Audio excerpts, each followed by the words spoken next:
कथा मंडप में या आस्था चैनल पर या फेसबुक पर, यूट्यूब पर जितने भी श्रोता भाई बहन कथा सुन रहे हैं, चाहे विप्रजन हो, ब्राह्मण जन हो, गुरुजन हो, संत जन हो, साधु जन हो, कोई राजनेता गण हो, प्रशासनिक बंधु हो, धार्मिक बंधु हो, ये जितनी भी कोई संस्थाओं से जुड़े हुए हो, वो जिस भाव से, जिस हृदय से शंकर की कथा को सुनते हैं, श्रवण करते हैं, ये विश्वास मानकर चलिए कि मेरा देव देव महादेव उनकी मनोकामना 3 महीने में पूर्ण कर ही देते हैं। ये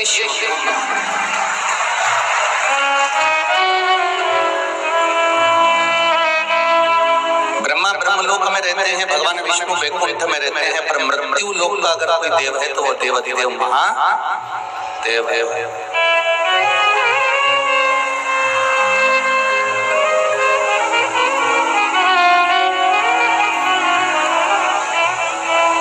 और रतलाम क्षेत्र तो ऐसा क्षेत्र है कि चारों तरफ शंकर भगवान से, देवी देवताओं से आसपास में सब दूर घिरा हुआ है। तुमसे अगर कोई पूछे कि तुम्हारा पड़ोसी कौन है तो कह दोगे हमारा सांवरिया सेठ।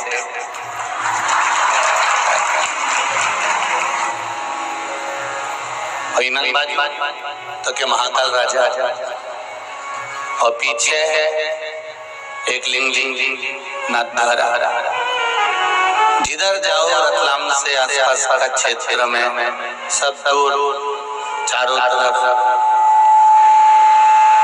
भगवान सर्वस्व विराजमान।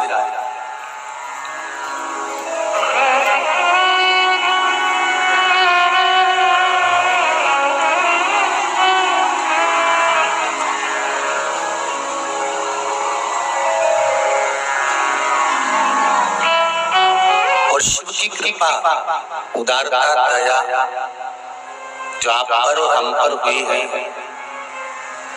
कि आप और हम बैसाख के महीने में बैसाख शिवरात्रि शिव महापुराण की कथा श्रवण करने के लिए विराजमान है। प्रत्येक महीने मासिक शिवरात्रि आती है, प्रत्येक महीने में शिवरात्रि आती है, और वो शिवरात्रि महीने में एक बार इसलिए आती है कि तुम अगर प्रतिदिन भगवान शंकर की आराधना नहीं कर सकते, प्रतिदिन अगर एक लोटा जल शिव को नहीं समर्पित कर सकते, शंकर को एक चावल का दाना भी अगर आप समर्पित नहीं कर सकते, एक बेलपत्र भी अगर मेरे औघड़दानी भगवान शंकर को नहीं दे सकते, तो एक काम करो कि महीने में एक बार शंकर के मंदिर के सामने से भी निकल कर चले जाओगे तो तुम्हारा कल्याण हो ही जाएगा। इतना भी बहुत। अरे भाई,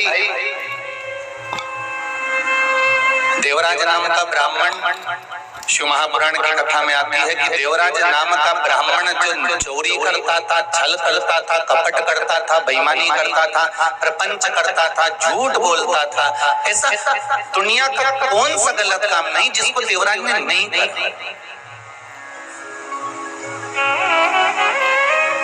और मृत्यु लोक में अगर जन्म लिया है, मानव का यदि शरीर मिला है तो संसार का कोई ऐसा मनुष्य नहीं है जो थोड़ा ना थोड़ा इस संसार के इस काजल की कोठरी में थोड़ा ना थोड़ा इस शरीर को दागना लगे। मालवा के संत श्री नागर जी महाराज की बात बहुत सुंदर कर, संपूर्ण संसार भूमंडल संसार सागर में ऐसा कोई नहीं जन्मा जिसको कुछ कोयले का कालो छुड़ा लगा।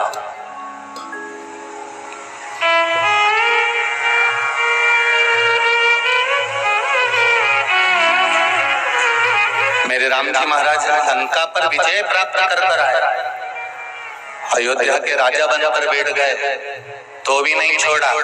उन पर भी कह दिया गया कि बताओ, जो रावण की लंका में लेकर आई हैं, उन सीता जी को अपने साथ रखा है, उन जानकी जी को अपने साथ रखा है। भगवान कृष्ण जिनके घर में राजसी ठाट है, दौलत है, संपदा है, धन है, वैभव है, सत्ता है, सब कुछ है, तो भी कह दिया कि इन्होंने मणि की चोरी करी है, ये चोर है। माखन तक तो ठीक था कि माखन चुराया था, पर अब तो कह दिया गया कि इन्होंने मणि चुराई।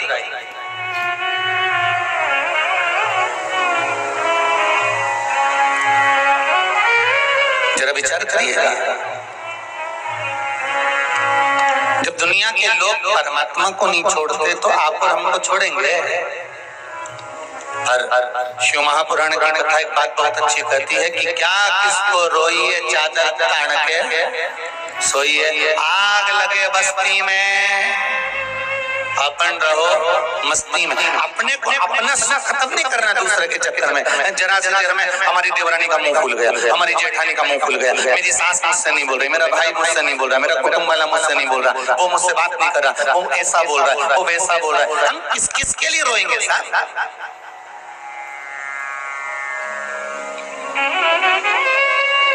हम किसके लिए रोएंगे?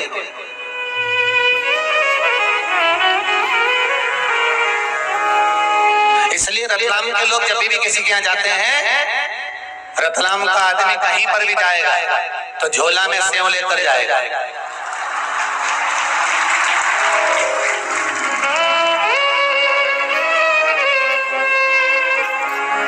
और दुनिया में कहीं का सेव इतना तीखा नहीं होता जितना रतलाम का सेव होता है। और जाते ही सबसे पहले मेहमान को रतलाम का सेव निकाल कर देगा। अच्छा, उसको ये नहीं मालूम है क्यों दे रही है, पर सामने वाले को जब वो देता है तो ये पहले ही कह दे रहा है, साहब हम हमारे गांव की प्रसिद्ध चीज लेकर आए हैं, तो मैं सेव इसलिए दे रहे हैं क्योंकि हमारे यहाँ सबसे जोरदार सेव बनता है, सबसे जोरदार नमकीन बनता है, इसमें जोरदार मिर्ची होती है, जोरदार इसमें मसाला होता है, इसलिए हमने आपको दे दिया कि हमने मसाले का सेव इसलिए दिया है कि तुम इसको खाओगे तो हमारी याद आएगी। इसलिए हम कुछ भी कहें तो हमारी बात पर मत जाना, सेव और हमारी वाणी एक जैसी है। बस आनंद में रहकर शंकर की आराधना करना, आनंद में रहकर भगवत स्मरण करना, आनंद में रहकर भगवत कीर्तन धारण करना। ये मनुष्य का शरीर बड़ा बड़ा छोटा सा शरीर है साहब, जीवन का कोई ठिकाना होता है?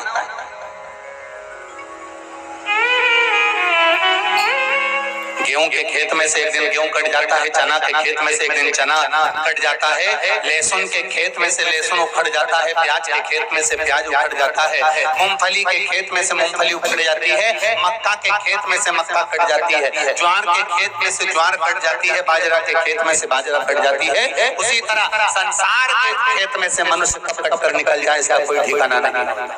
ये मानव का कोई ठिकाना नहीं है, कब निकल कर जाना होता है।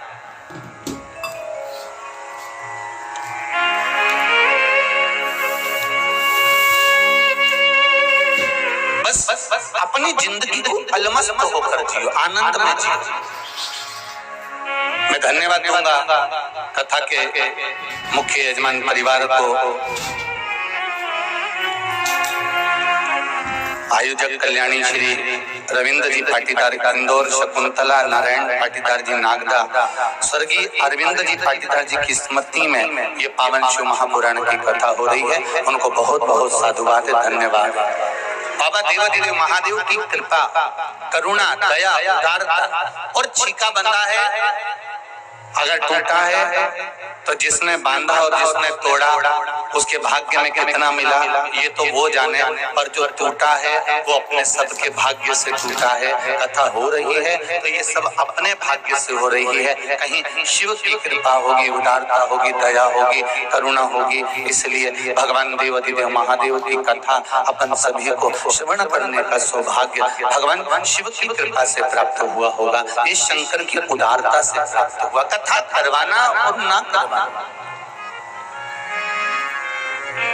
और श्रवण शक्ति से कथा का रस तत्व ग्रहण करना।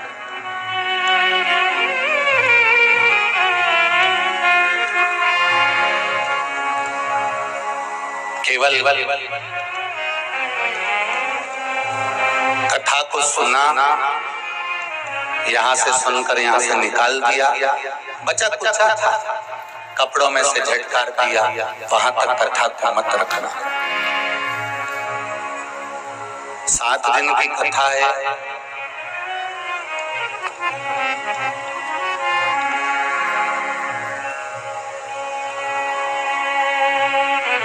इस 7 दिन की कथा में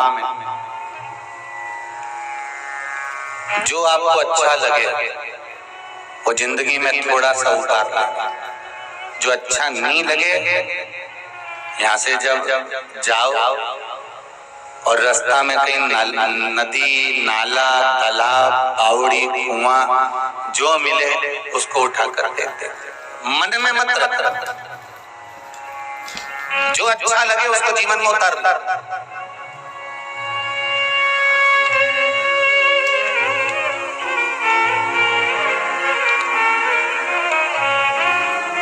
कितनी सुंदर बात कही है।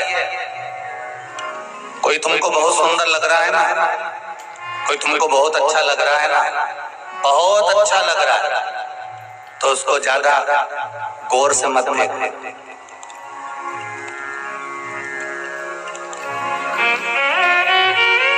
जो तुमको बहुत अच्छा लग रहा हो, बहुत सुंदर लग रहा हो, शिव महापुराण की कथा कहती है उसको ज्यादा गौर से मत देखना। क्यों?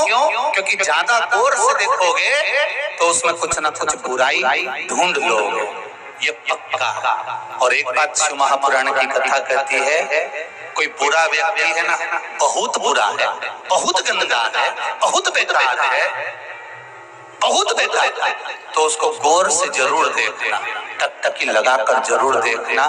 क्यों? उसमें से तुम कुछ अच्छाई ढूंढी लोगे, ये पक्का है। ये शिव पुराण।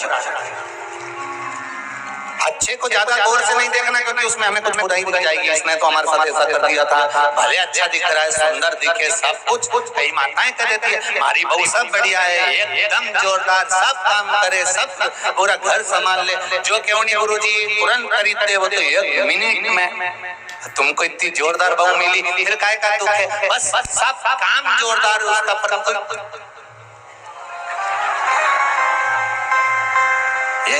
मुंडा घड़ा चले तो घड़ा परेशान नहीं किया। सब काम जोरदार करे, ये जीवान है नहीं, ये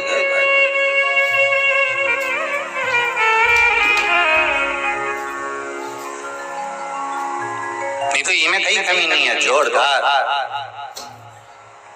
तो भगवान भी तो यही कहता है कि मैंने जिसको जन्म दिया संसार सागर में, मृत्यु लोक में जिस मानव को भेजा है, जिस मनुष्य को मैंने पृथ्वी पर विराजमान करा है, मृत्यु लोक में जिस मनुष्य को मैंने भेजा है, मानव के शरीर को मैंने दिया है, ये कोई बेकार नहीं हो सकता। ये मानव का जो शरीर है ये बेकार नहीं है। इसको बस केवल हमको ज्ञात करना है, हमको समझना है, उसको आनंदित होना है कि ये मानव का शरीर हमें भगवान ने दिया है, तो बेकार नहीं दिया। अभी हरिद्वार की कथा में आपको कहा था, आप लोगों ने श्रवण करा होगा कि हम हमारे घर में, हमारी अलमारी में, हमारे कमरे में हम कोई भी चीज ऐसी नहीं रखते जिसका कोई उपयोग नहीं है। तुम्हारे अलमारी में जितनी साड़ी रखी है ना, सब काम की रखी है। तुम्हारी तिजोरी में जितना सामान रखा है सब काम का रखा है। तुम्हारे घर में, तुम्हारे कमरे में, तुम्हारे मकान में जो सामान रखा है वो सारा की सारा तुम्हारा संभाल कर तुमने काम का रखा है। बोलो सही है कि गलत? जब तुमने अपनी अलमारी में, तिजोरी में, तुम्हारे कमरे में, तुम्हारे मकान में जो सामान रखा वो सब काम का रखा, तो ईमानदारी की बात बताओ, भगवान का ये मृत्यु लोक घर है और उस घर में तुमको अगर रखा है तो भगवान ने तुमको फालतू का नहीं रखा है, भगवान ने भी तुमको काम का रखा है कि ये मेरे काम का है। आज नहीं तो कल भजन करेगा, आज नहीं तो कल कीर्तन करेगा, आज नहीं तो कल स्मरण करेगा, आज नहीं तो कल मंत्र जाप करेगा, आज नहीं तो कल भगवत नाम में डूबेगा, भगवत स्मरण में डूबेगा। तो भगवान काम कर, भगवान कभी बेकार।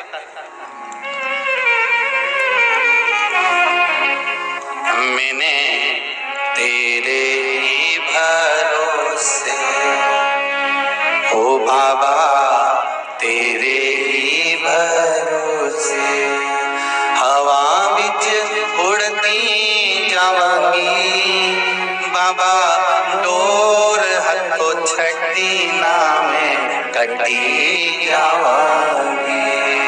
ओ भोले मैं तेरी बदन शंभो मैं तेरी बदन हवा विच उड़ती जावांगी बाबा डोर हथों छड़ी ना मैं कटी जावांगी। हे बाबा हमारे जीवन का सर्वस्व आपके चरणों में आपके पास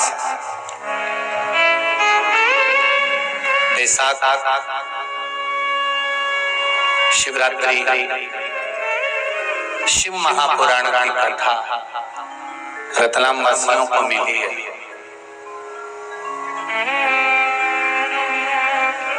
बहुत अच्छे से सुनिए गया।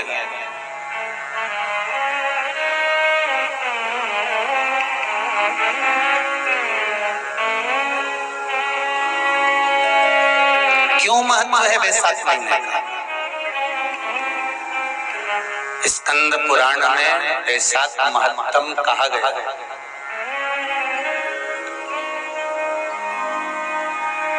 शिव महापुराण में भी वैशाख के महत्व का वर्णन किया गया है। अग्नि पुराण में भी वैशाख का महत्व दर्शाया। कितना क्यों इतना महत्व है? जिसको माधव मास भी कहते हैं, वैशाख को केवल वैशाख मास में माधव मास भी कहा जाता है। कितना महत्व उसका, कितना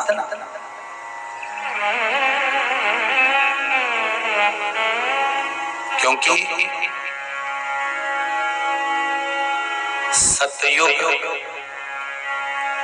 त्रेता द्वापर और कलियुग ये चार युग जो है इसमें सतयुग त्रेता द्वापर और कलियुग उसमें जो त्रेता युग है उसका जो प्रारंभ हुआ था वो यही वैशाख के महीने से प्रारंभ हुआ था, माधव मास से प्रारंभ हुआ था। और इस पवित्र मास में कुर्म अवतार, हयग्रीव अवतार, नरसिंह अवतार, नर नारायण अवतार, परशुराम अवतार, गंगा अवतार, ये सारे अवतार भगवान नारायण ने, भगवान विष्णु ने, मेरे शंकर भगवान ने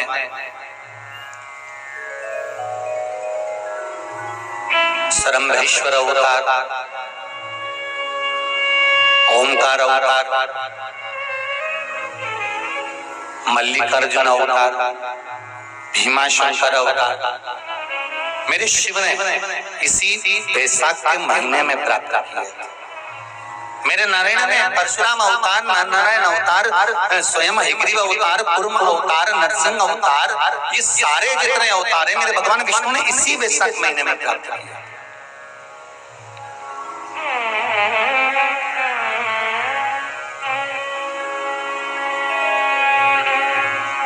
ऐसे कई अवतारों का दर्शन हमारे को वैशाख महीने में हो जाता है।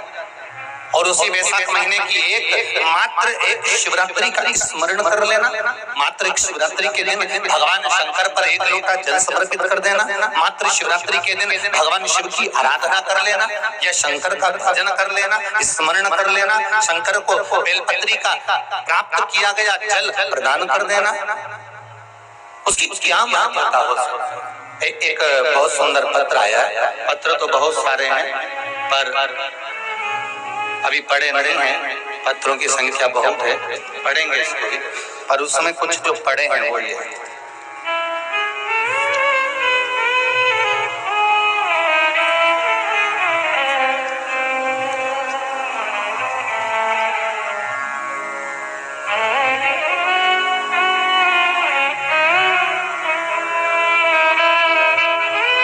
शिव नारायण जी पंड्या, ग्राम नागुखेड़ी, तहसील जिला देवास से हैं। कहीं बैठे हों तो हाथ हिला दीजिएगा। आप ही हैं? दोनों हाथ हिला दीजिएगा। हर हर महादेव। श्री शिवाय नमस्ते। आपने लिखा है शिवनारायण जी, पत्र लिखा, उसके लिए धन्यवाद। व्यासपीठ कराया। गुरुजी, पत्र आजकल जो भी आता है, आस्था चैनल के माध्यम से भी टीवी पर आप लोग उस पत्र को पढ़ सकते हो कि ये पत्र हम जो आते हैं ये दिल से आते हैं और लिखने वाला भी अपने हृदय से लिखता है। इसलिए मैसेज, मोबाइल के मैसेज से पत्र ज्यादा मान्य होता है। आज भी दिल से भेजा जाता है, कोई हृदय से भेजता है। आपने लिखा है, गुरुजी मेरे को शुगर, ब्लड प्रेशर था और मैं रोज गोली खाता था। जब से आपने भोलेनाथ के चढ़ाया गया बिलपत्र का उपाय बताया, तब से मैंने वह उपाय किया और मैंने रोज भोलेनाथ को जड़ चढ़ाकर बिलपत्र का प्रयोग किया। कार्डलेस भेजिए।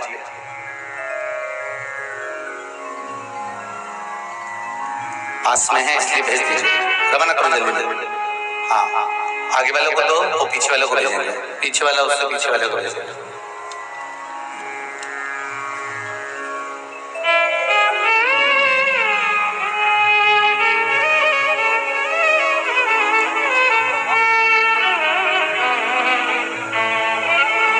नजदीक में जो लोग रहेंगे तो अपन कॉर्डलेस दे सकते। हेलो, श्री शिवाय नमस्ते। श्री शिवाय नमस्तुभ्यम। कैसे हैं पांड्या जी?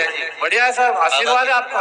आपने पत्र में लिखा है पांड्या जी की शुगर भी था और ब्लड प्रेशर भी था। हाँ गुरु जी। अभी की स्थिति ठीक है आपकी? हाँ सर, बिल्कुल नॉर्मल है सर। जांच करने के बाद बिल्कुल 130 शुगर है और 120 ब्लड प्रेशर है सर। जी, गोली खाना बंद हो गई? हाँ, गोली खाना बंद कर दिया सर। बहुत बहुत साधुवाद, बहुत बहुत बधाई। बेलपत्र खा रहे हैं? बेलपत्र और पानी? हाँ, बेलपत्र खाता था सर। एक हफ्ते में मेरे को ये बहुत फायदा हुआ। एक हफ्ते तक मैंने सलंग खाया सर। जी जी जी, बहुत बहुत साधुवाद। राजीव पांड्या जी, श्री शिवाय नमस्तुभ्यम।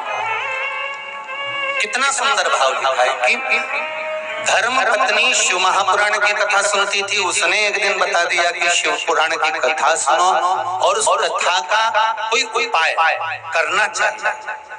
और पति ने और पत्नी ने विचार कर करके चलो बेलपत्र का प्रयोग बताया है। अपना जाता क्या है करने में, कोई पैसा तो खर्च नहीं हो रहा, ना कहीं जांच कराने जाना है।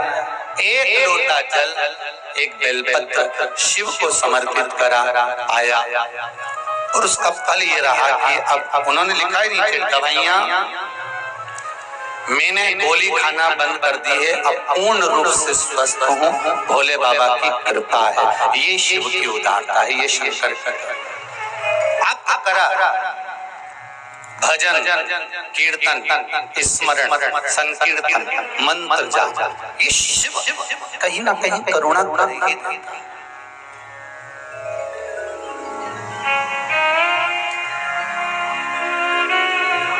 और जितने लोग आप लोग जितने भी आस्था चैनल पर सुन रहे हो, फेसबुक यूट्यूब पर सुन रहे हो, चाहे इस पावन रतलाम की भूमि पर पावन प्रांगण में बैठकर श्रवण कर रहे हो, आपसे एक निवेदन जरूर करूंगा कि आप कथा बैसाख महीने की श्रवण कर रहे हैं, ये भाव जागृत रखना कि मेरा शंकर, मेरा शिव, मेरे नारायण, ये अगर ये बैसाख मास की कथा का अगर लाभ दे रहे हैं तो कहीं ना कहीं हमारे जीवन का कल्याण होगा ही, ये निश्चित है, ये निश्चित।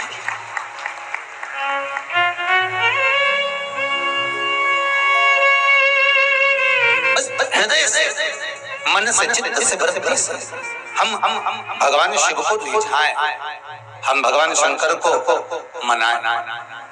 और क्या चाहिए? देवराज नाम का ब्राह्मण जिसने चोरी करी, छल करा, कपट करा, बेईमानी करी, प्रपंच करा, निंदा करी, बुराई करी, ऐसा कौन सा कार्य था जो ना करा उसने? बेकार से बेकार, बेकार से बेकार कार्य करता रहा।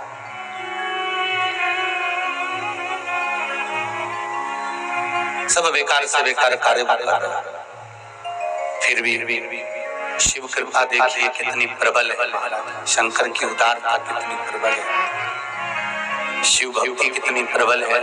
जरा विचार करिएगा कि देवराज नाम के ब्राह्मण को शरीर में ताप हुआ और वो शंकर जी के मंदिर में जाकर बैठ गया और शिव मंदिर में जाकर बैठा, जहाँ पर कोई ब्राह्मण देवता शिव महापुराण की कथा का वाचन कर रहे थे, शंकर भगवान की कथा का स्मरण करा रहे थे। और वो जाकर बैठ जरूर गया था पर उसका मन नहीं था।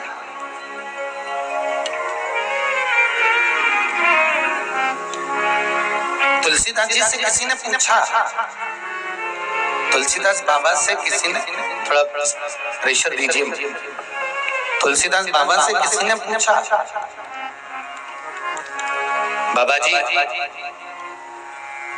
आप कहते हो कि सत्संग में बैठो, आप कहते हो कि भजन में बैठो, आप कहते हो कि स्मरण में बैठो, पर एक बात मेरे को पूछना है तुलसीदास बाबा से। तो बाबा जी ने बोला, बोलो क्या बात है? मुझे ये पूछना है, आप बोलते हो कथा में बैठो, आप बोलते हो सत्संग में बैठो, और जो बैठने वाला है सत्संगी है, भजनावली है, कीर्तनी है, जिसका मन कथा में लगा, भगवान ने उसको तो तार दिया, और जो जाकर बैठा और बैठने के बाद भी उसका मन नहीं लगा, तो क्या भगवान उसको तार देगा? उसका मन तो लग ही नहीं रहा, कथा में जाकर बैठ तो गया, ने भीड़ भी बढ़ा दी। अब इतना सारा लोग कथा में आया है, ईमानदारी से बोलो, यहाँ से आधा किलोमीटर दूर पर या 500 मीटर की दूरी पर या 300 मीटर की दूरी पर या 200 मीटर की दूरी पर हमारी गाड़ी रुकवा दी होगी? बोलो सही है कि गलत है? अरे तुम डरो वरो मत इस हाथ दिन, किसी से डरने की जरूरत नहीं है, तुम तो कथा में अलमस्त होके बैठो। है कोई कहे कि नहीं लोग हमको घूर के देख रहे हैं, तो नहीं बोले नहीं, तुम तनी तनाई बैठी हो, तो ऐसे कई बात नहीं। अपने 7 दिन अपने को तो आनंद से कथा सुनना है हो, तो तुम तो जो पूछनी है जैसे जवाब देते जाओ, और बढ़िया तुम भी तो लिख के भेजते, तुम जवाब बोलते हो, तुम हम भी पूछे तुमसे।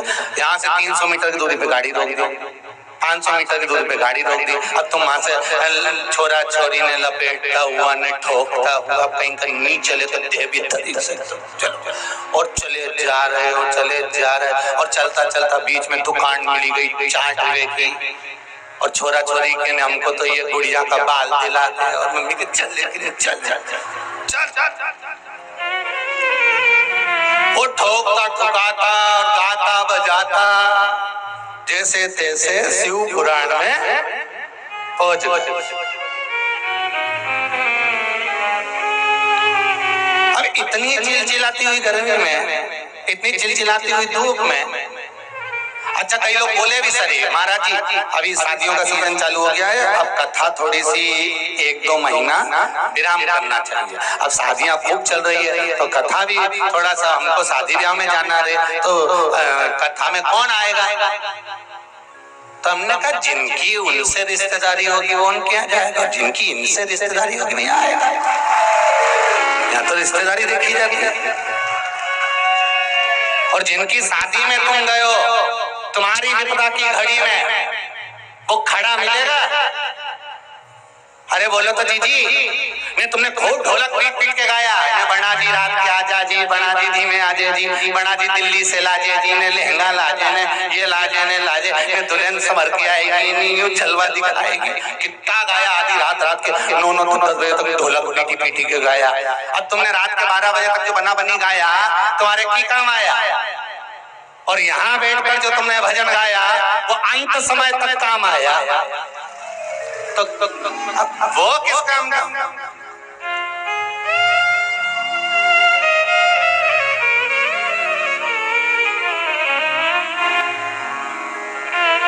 संबंध देखा जाए अंत। तो कहा तुलसी बाबा से कि ये कई लोग ऐसे हैं जो कथा में जाते हैं इनका मन लग जाता है, और कई लोग ऐसे हैं जो कथा में जाते हैं पर मन नहीं लगता, तो भगवान इनके तारेगा कि नहीं तारेगा? सीधी सीधी बात है। किसी ने कहा, तो तुलसीदास जी ने कहा, एक व्यक्ति जाता था और नल के नीचे जाकर मटके को सीधे की जगह उल्टा लगा देता था। तो किसी ने कहा कि तू ये क्या कर रहा है? कि मेरा मन 10 मिनट तू पानी भरता है तो 10 मिनट में भरूंगा। तो मटका उल्टा रखने से मतलब क्या? बस मर्जी मेरी, तो तुलसीदास जी से पूछा, अगर कोई सीधा लगाएगा तो उसमें पानी भराएगा और कोई उल्टा लगा दिया तो पानी तो भराया ही नहीं। मतलब कोई सत्संग में गया और दिल से उसने कथा सुनी तो उसको भगवान ने दिल से दिया, और जो गया और उसने नहीं सुनी, उसके भीतर कथा भराई नहीं, तो उसको लाभ क्या हुआ? हमने कहा तुलसीदास जी कहते हैं, भैया मटका अगर सीधा नहीं रखा है, उल्टा भी रखा है, और जितनी देर नल के नीचे रखा है उतनी देर ठंडा तो है, उतनी देर उसमें शीतलता तो है, ठंडाई तो है। बस ध्यान रखना एक बात का, कोई तुमसे कहे कहाँ जा रही, कथा में जा रही, कोई तुमसे कहे कहाँ जा रही, तो शिव महापुराण की कथा में जा रही। तुम आ जाके क्या करेगी? इतनी धूप पड़ी रही है, इतनी गर्मी पड़ी रही है, और वहाँ कथा में जाके भीड़ इतनी पड़ रही है, कहाँ जाके बैठेगी? मैं तो कथा में जाऊंगी, तो टीवी पे सुनूंगी, चाहे मोबाइल पे सुनूंगी, पर कथा सुनोगे तो क्या होगा उससे? तो कहा 3 घंटे दिन भर मोबाइल पे झूठ बोलूं, कपट करें, दुकान पर, व्यापार में, व्यवसाय में, आदि कादिक जगह दिन भर झूठ, छल, कपट, बेईमानी, प्रपंच दिन भर चलता रहता है, दिन भर चलता रहता है। कम से कम 3 घंटा कथा में बैठेंगे तो इस मुख से झूठ तो नहीं निकलेगा, इस शरीर से पाप तो नहीं होगा, इस शरीर से कपट तो नहीं होगा, इस शरीर से बेईमानी तो नहीं होगी। 3 घंटा तो हमारा अच्छा निकलेगा ना। अब उसमें तो तेरा मन लग जाएगा कथा में, तो भले नहीं लगे पर 3 घंटा बेकार काम से तो बच जाऊंगा। 3 घंटे अगर बेकार काम से बच गए तो भी शिव जी की कृपा ही समझना, क्योंकि या संसार कोयला को टुकड़ो, दाग लगे दामन में, मन तू मत पड़ रे उलझन में, मत पड़ रे उलझन में, नर तू मत पड़ रे उलझन। अगर पढ़ना है तो शिव की भक्ति में पढ़ो, शिव की भक्ति, भगवान शिव के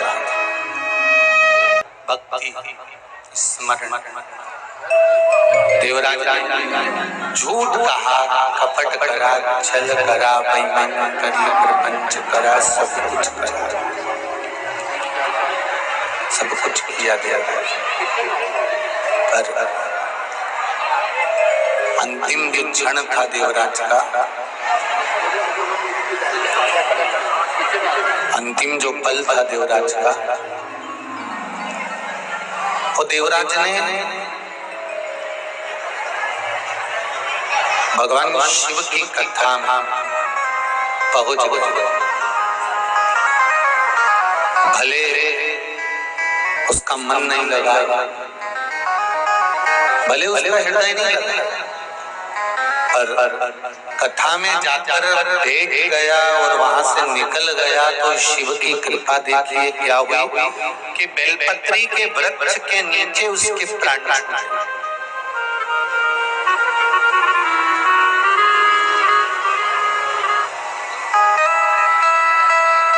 बेलपत्री के वृक्ष के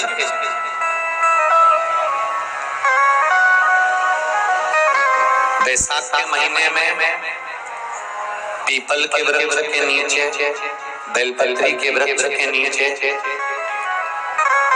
तुलसी के पौधे के नीचे, आंवले के नीचे, बट वृक्ष के नीचे, शमी वृक्ष के नीचे जल चढ़ाने का महत्व हमारे यहाँ बैसाख शिवरात्रि शिव महापुराण में मिलता है।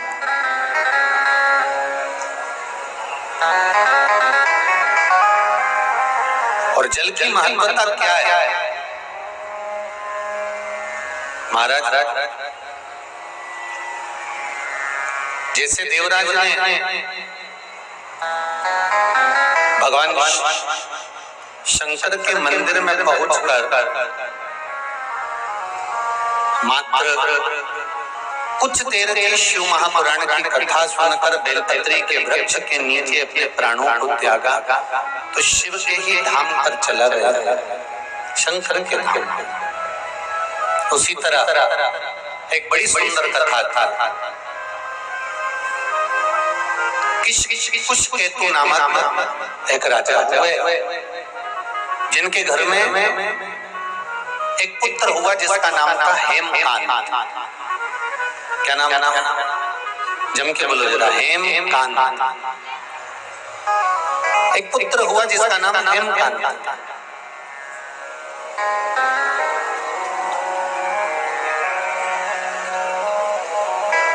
अब हेमकांत जो था वो बड़ा बड़ा प्रबल वीर था, उसके पास में बहुत सारे अस्त्र शस्त्र विद्या सारे ठाट उसके पास।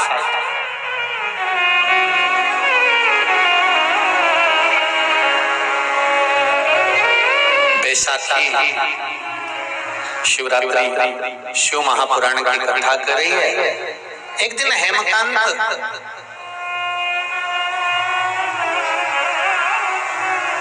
एक हिरण को मारते समय, मृगा करते समय जाते जाते जाते जाते घोर जंगल में पहुंचे।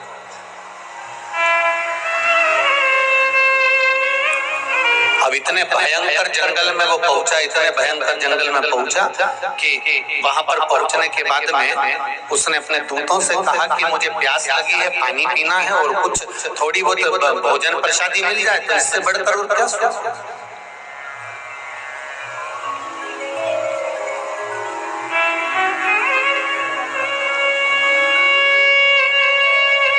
जाओ जरा भोजन की व्यवस्था देखिए, पानी की व्यवस्था देखिए।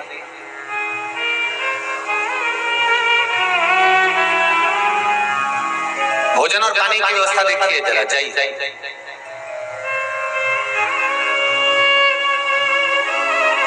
बैसाख का महीना अगर किसी को एक गिलास पानी भी पिलाने का मौका मिल जाए ना, तो समझ लेना कि तुमने गंगा जी की सौ डुबकी लगा। मैं बहुत बहुत धन्यवाद दूंगा। मेरे पास कोई लिस्ट वगैरह तो है ही नहीं है कि कोई संस्था किस प्रकार की सेवा कर रही है, पर फेसबुक पर मैंने पढ़ा, कोई हमारे आकाश जी और कुणाल जी मेरे को पढ़ा रहे थे, तो कहा गुरुदेव एक 24 ब्राह्मण समाज और एक दामोदर दर्जी समाज, इन दोनों ने अपने अपने भवनों को, स्कूलों को खुलवा दिया और जहां पर बाहर से आए हुए मेहमानों के लिए भोजन की, नाश्ते की और जाने और आने की व्यवस्था तक गाड़ी लगवाई। धन्यवाद, बहुत बहुत साधुवाद।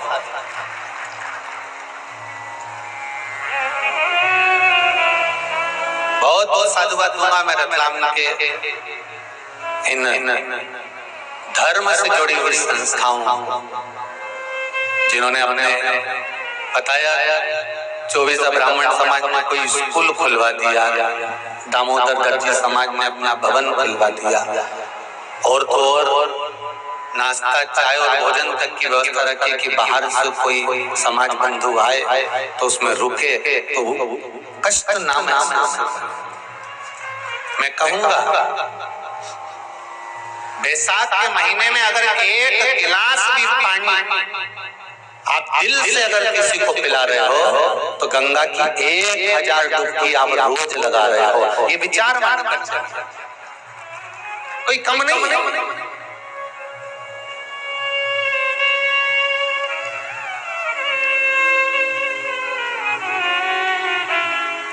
किसी न किसी रूप में हम जब भगवान के प्रति समर्पित होते हैं, हमारा समर्पण जब भगवान के प्रति होता है, हमारा समर्पण भाव जब भगवान के प्रति होता है, तो उसका सुख हमें मिलता जब।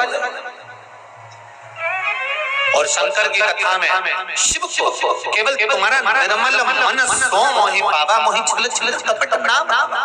शंकर को निर्मल चित्त, निर्मल मन, निर्मल फल होना चाहिए। निर्मल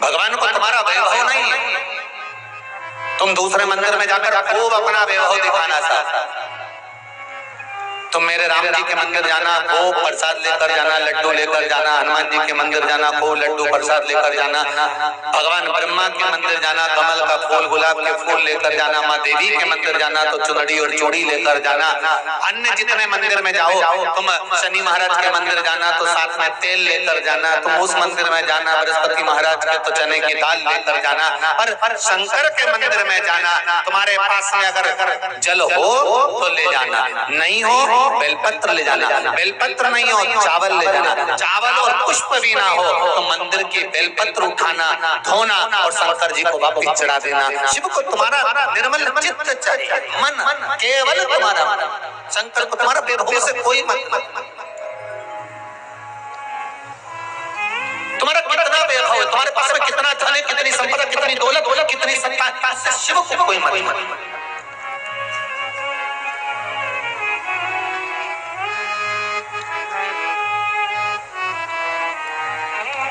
आपने भगवान को दिया क्या, भगवान को आपने समर्पित किया क्या?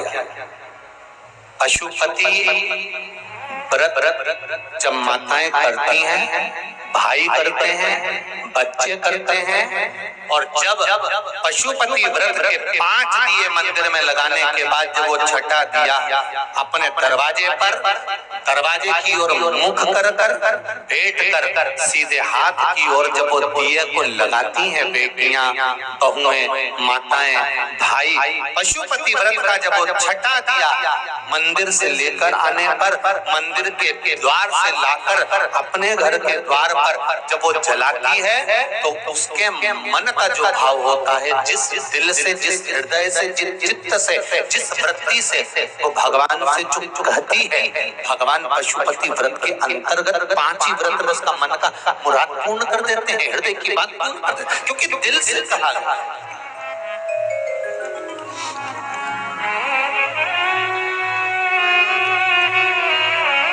जो दिल से कहा जाता है भगवान उसको दिल से स्वीकार करता है। अब हेमकांत गए थे मृगा करने के लिए, और हेमकांत गए और जितने उनके साथ में गए थे वो सब देखने के लिए गए कि भोजन मिल जाए, पानी मिल जाए, कहीं गए और जाने के बाद उनको कहीं मिला नहीं, कुछ भी, वापिस लौट कर आ गए। तो हेमकांत आगे जाते उनको एक सुंदर आश्रम मिला,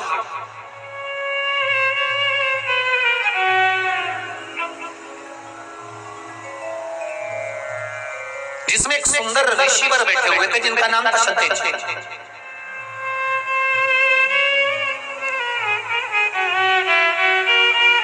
और जब वहां जाकर उन्होंने देखा कि मैं आया और मेरा कोई आदर नहीं, जैसे श्रीमद् भागवत कथा में आता है कि राजा परीक्षित जब गए और शमीक बाबा के आश्रम पर पहुंचकर जल की याचना करी और जल नहीं मिला, इन्होंने तो याचना भी नहीं करी कि मुझे जल चाहिए, इन्होंने तो जाते से बस वहां पहुंचने के बाद इनके मन में आ गया कि मैं यहाँ पर आया हूँ और मेरा आदर होना चाहिए। शिव महापुराण की कथा कहती है, बहुत सावधानी से सुनना। बेटी के घर में, बहन के घर में जाओ तो ये आशा लेकर मत जाना कि तुम्हारा बहुत आदर हो। गुरु के दरवाजे पर जब जाओ तो ये आशा लेकर मत जाना कि तुम्हारा बहुत आदर हो। मंदिर में जब जाओ तो ये आशा लेकर मत जाना कि तुम्हारा बहुत आदर हो। और भगवान की कथा में जब जाओ तो ये लेकर मत जाना कि तुम्हारा बहुत आदर हो। ये कुछ स्थान बताए हैं कि जहाँ हमें आदर की जरूरत नहीं होती। बहन बेटी के घर में, अपनी बेटी जिस घर में भी आयो, जिस घर में अपनी बहन को भी आए हो, उस घर में तुम बहुत अकड़ कर, अहंकार रखकर, अभिमतता रखकर नहीं जाना है।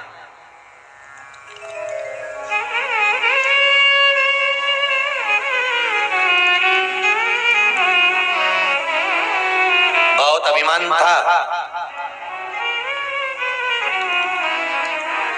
भगवान कृष्ण की एक धर्मपत्नी माता सत्यभामा जी को, बहुत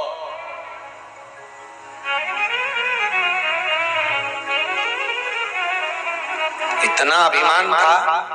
एक दिन सत्यजीत की वो पुत्री सत्यभामा जी ने भगवान कृष्ण से कह दिया, कन्हैया स्वामी एक बात बताओ मुझे कि तुम बार बार द्रौपदी के यहाँ चले जाते हो, द्रौपदी से तुम्हारा संबंध क्या है? भगवान ने कहा वो मेरी बहन है।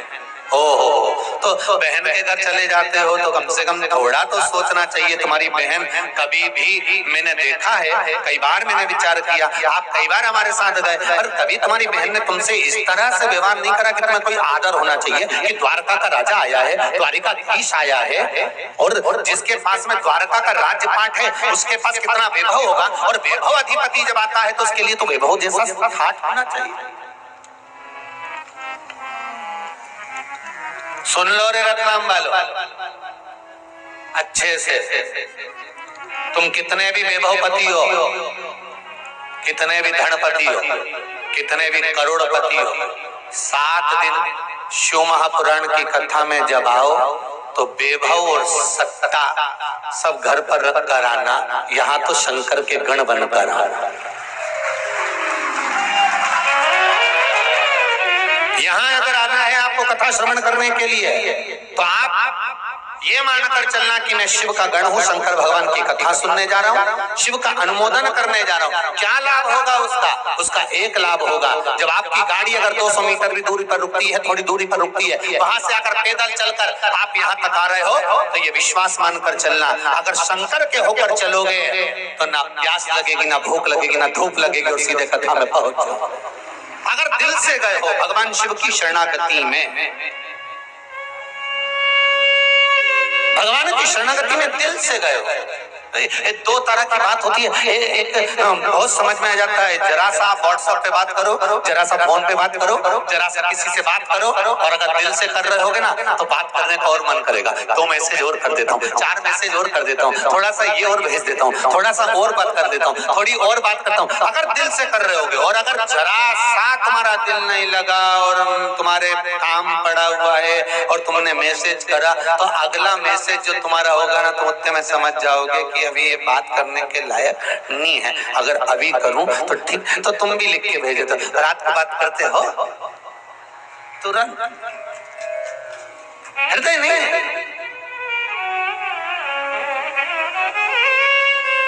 अब शिव के होकर चलो, 7 दिन हमें किसी के नहीं होना, 7 दिन में शंकर के होना।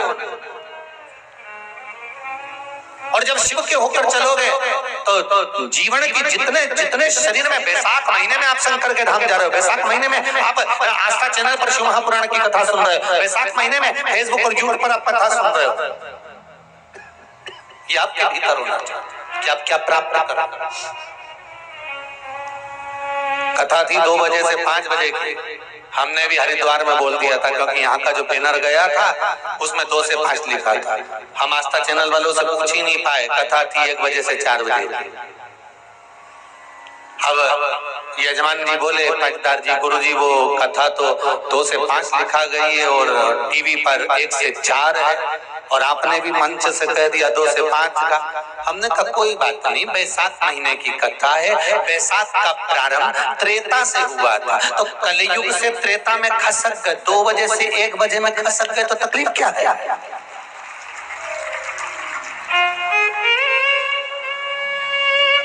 जितने लोग आस्था पर सुनने वाले हैं, फेसबुक यूट्यूब पर श्रवण करने वाले हैं, आप भी अपने अपने रिश्तेदारों को, परिचितों को, और जितने रतलाम के लोग कथा सुन रहे हैं, कई लोग बेचारे 2 बजे के हिसाब से आएंगे ट्रेन में चढ़ के, तो तुम भी आज ही शाम को जाते जाते यहीं से बाहर निकल के कथा का फोटो खींच के नीचे लिख के डाल दीजिए 1 बजे से 4 बजे आ जाओ, 5 बजे तो कहीं नहीं मिलेगा, तो कुछ नहीं जाएगा। यहाँ से जब जाओ नहीं तो एक फोटो क्लिक करके ने जैसे तुम्हारा जोरदार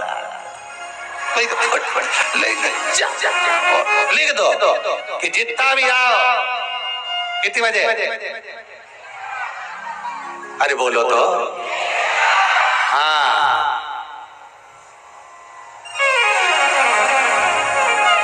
बहुत जरूरत है।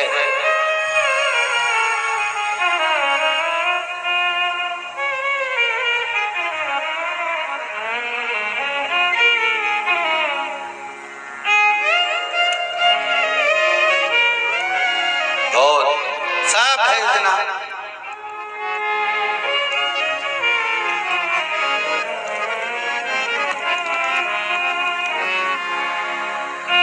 भक्ति है। और हेमंत कांत जी पहुंच गए शरत जी के यहाँ। शरत जी ऋषि तप में लीन थे, ध्यान नहीं गया, इन्हें याचना नहीं। राजा परीक्षित ने तो याचना करी थी कि मुझको जल पिला दीजिए, मुझको प्यास लगी है, पानी लाओ। शमीक ऋषि के आगे कह रहा है।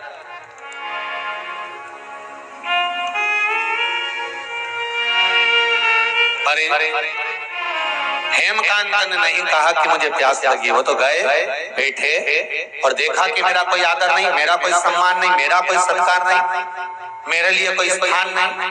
क्रोध आ गया, और क्रोध आया तो उन्होंने तुरंत धनुष उठाया, बाण उठाया और शरत जी की ओर खींचा।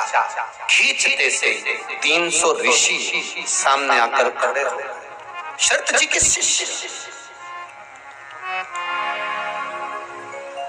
300 ऋषि आकर खड़े। आप हो, हम हो, दुनिया में रहने वाला मनुष्य अगर कोई बेकार काम करने जाता है, कोई गलत काम करने जाता है, तो भगवान कुछ गलत होने वाला होता है, भगवान थोड़ा ना थोड़ा लाइट जला ही देता है। कई बार घर के लोग कह देते हैं मेरी आंख फड़क रही है, देखो जी मेरा मन नहीं कर रहा। देखो जी, मंदोदरी तक ने रावण से कहा था, आरती करते समय मंदोदरी जब आरती उतार रही थी, लंकाधिपति को तिलक कर रही थी, विजय तिलक, तब आरती का दीप जब बुझ गया था तो मंदोदरी ने कह दिया था आज आप युद्ध के मैदान में मत जाओ, मेरा मन कह रहा है। लंकाधिपति रावण जो स्वयं वो भगवान मानता था, वो लंकाधिपति रावण कहता है मंदोदरी मैं लंकेश हूँ, सारे ग्रह मेरे अनुकूल रहते हैं, मेरे पांव के नीचे मैंने सब कुछ दबा कर रखा, सारे ग्रह मेरे अनुकूल हैं, सब मेरे अनुसार चलते हैं, और तू घबरा गया।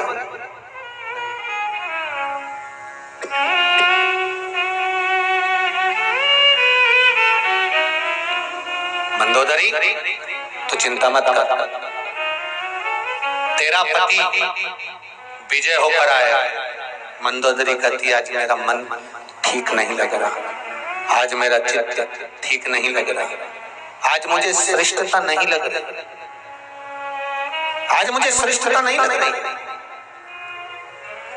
आज मेरा चित्त, आज मेरा मन, आज मेरी बुद्धि श्रेष्ठ नहीं मान रही।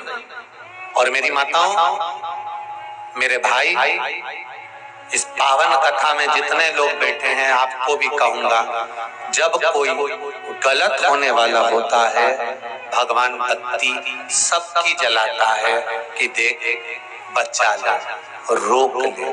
उसके बाद भी हम सोचते हैं कुछ नहीं होगा, चलने दो, चलने दो, चलने दो।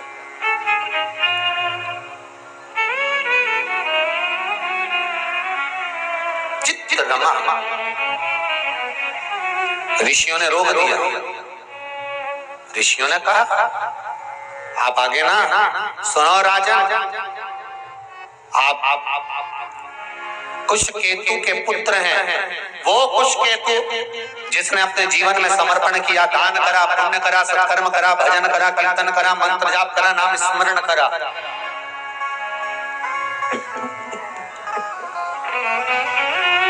आप कुशकेतु के पुत्र हैं। राजन यदि आप ये गलत करेंगे तो इसमें श्रेष्ठता नहीं होगी।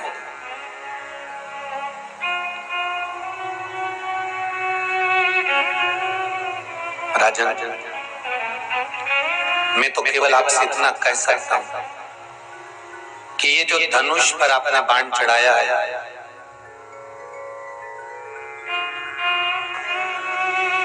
धनुष पर जो बाण चलाया है,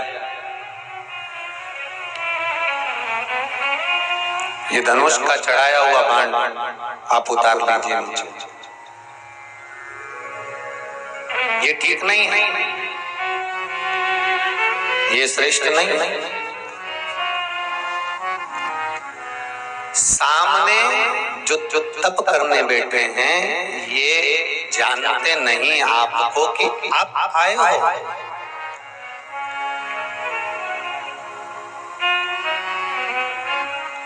जी आप लोग इधर उधर कर बैठे हो, कथा सुन रहे हो, पीछे क्या हो रहा है आपको मालूम है क्या? कुछ नहीं, क्योंकि आपका ध्यान कथा में है।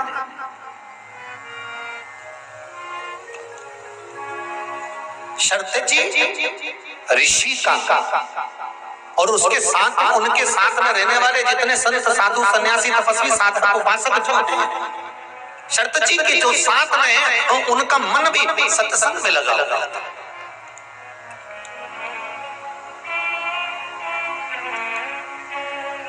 उनका मन कहीं दूसरी जगह नहीं लगा है, सत्संग में लगा होगा।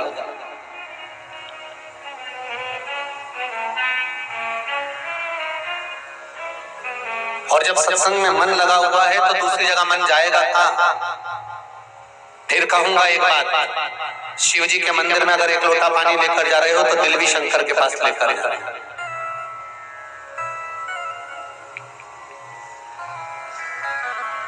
शिव जी के पास अगर एक लोटा जल लेकर जा रहे हो तो दिल की बात भी शंकर तक लेकर जा रहे हो।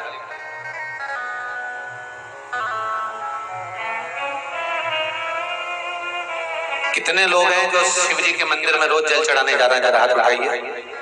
जा रहे हो सब लोग? जाना चाहिए। रखो अपने ब्रह्मा ब्रह्म लोक में है, भगवान विष्णु वैकुंठ लोक में है, मेरा देवाधिदेव महादेव इस भूमंडल पर है, साक्षात मेरा शंकर पृथ्वी पर विराजमान है। तो एक लोटा जल ले जाकर जब शंकर जी को हम चढ़ाते हैं तो हमारे दिल की बात शंकर हृदय में रख कर हमारी कामना पूर्ण कर ही देते हैं। ये शिव चिंतन है। ये पत्र में आया है, देखिए।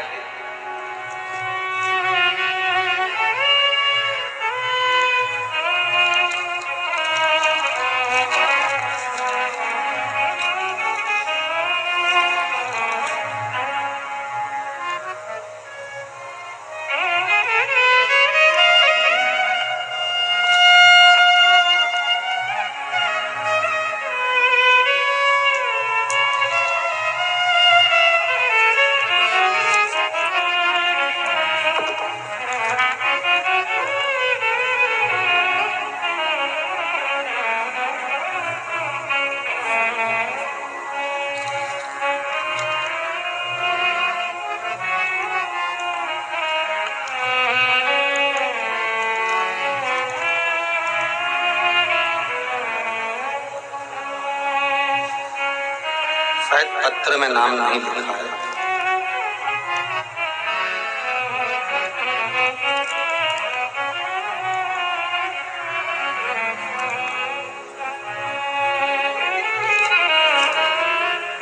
जिसने लिखा हो पत्रिका के साथ जो पत्र भेजा है, जिसने भेजा हो वो खड़े हो सकते हैं। इसमें लिखा है गुरुदेव, जिसने भेजा हो वो खड़े हो सकते हैं। ये पत्रिका के साथ जो भेजा है, आपने भेजा? दोनों हाथ हिला दीजिए ऊपर। हर हर महादेव।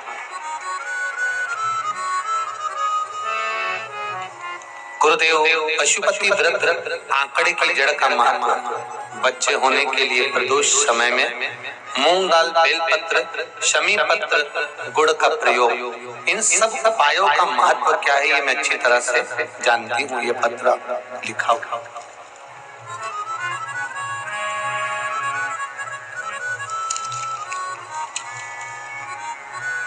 मेरी नौकरी में बहुत समस्या हो गई थी। बैठिए।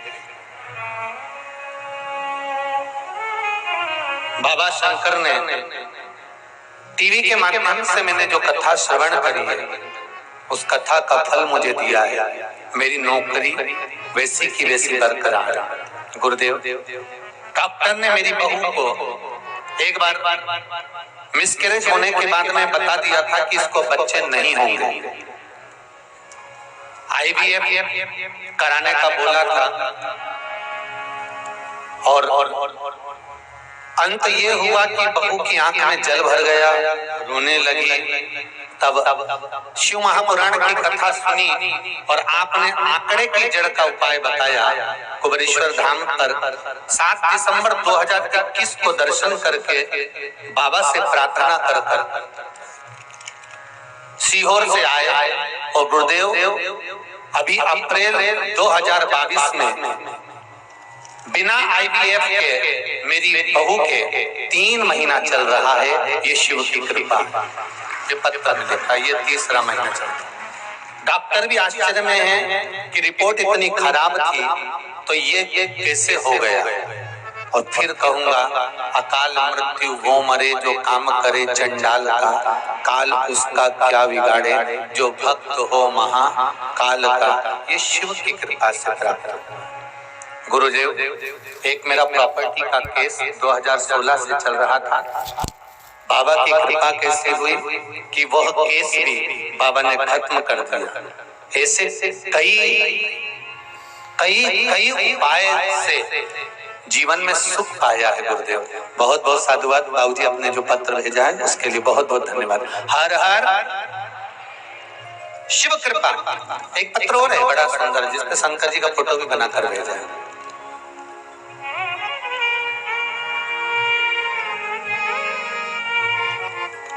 घनश्याम जी शास्त्री STTC झालोद जिला हाथोद गुजरात। किसने भेजा है? दोनों हाथ हिलाइए जरा। हर हर महादेव। आपने लिखा है, गुरुदेव भगवान शंकर सरल और सहज स्वभाव समझते हैं। शिव जी खरगोन की कथा से डायरेक्ट कथा सुन रहे हैं। रतलाम की शिव महापुराण कथा में आए हैं। बाबा के प्रयोग करें, जिससे पशुपति व्रत करना चालू किया। दूसरे सोमवार को बाबा से जो मांगा था वो प्राप्त हुआ। एक गाड़ी का सौदा हुआ, नई गाड़ी घर में आ गई। गुरुदेव, ये बाबा की कृपा से आई है।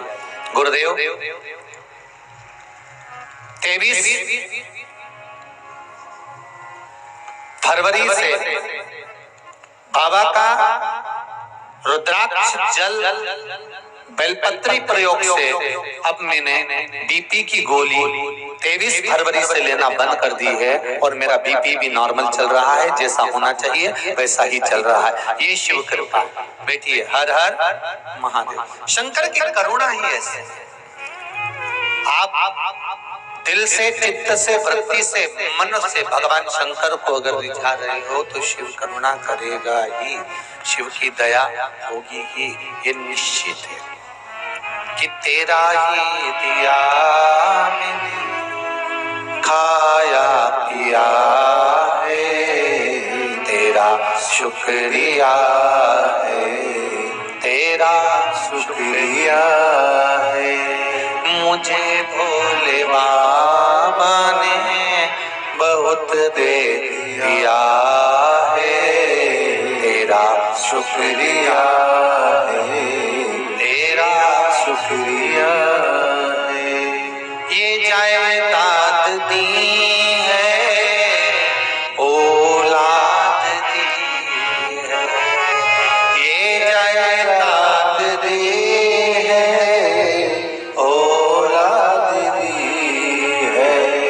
मुसीबत में हर वक्त इमदाद दी है, मुसीबत में हर वक्त इमदाद दी है। तेरा ही दिया बाबा खाया पिया है, तेरा ही दिया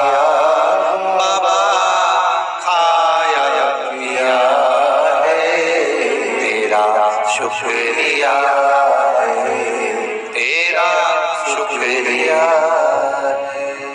मुझे भोले बाबा बहुत दे दिया है, तेरा शुक्रिया है, तेरा शुक्रिया। शिव कृपा से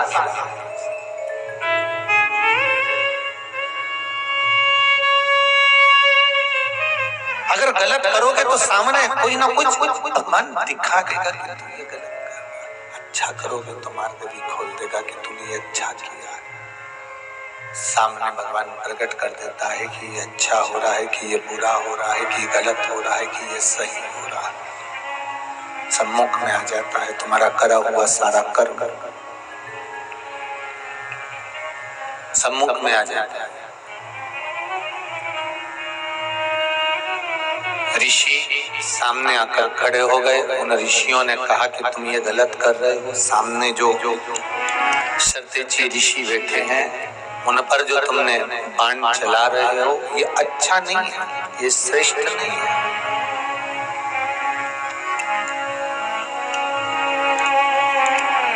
समझाया, नहीं माने, तब क्रोध आया, गुस्सा आया, और गुस्सा और क्रोध जब आया तो फिर शर्तजी पर तो बाण बाद में चलाया। पहले जो 300 ऋषि रोकने आए थे ना, उन पर बाण साधा।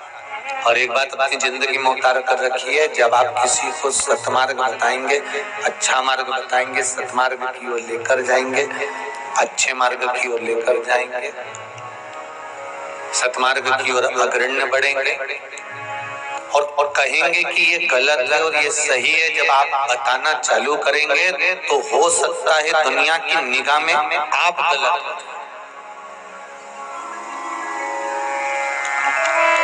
हो सकता है।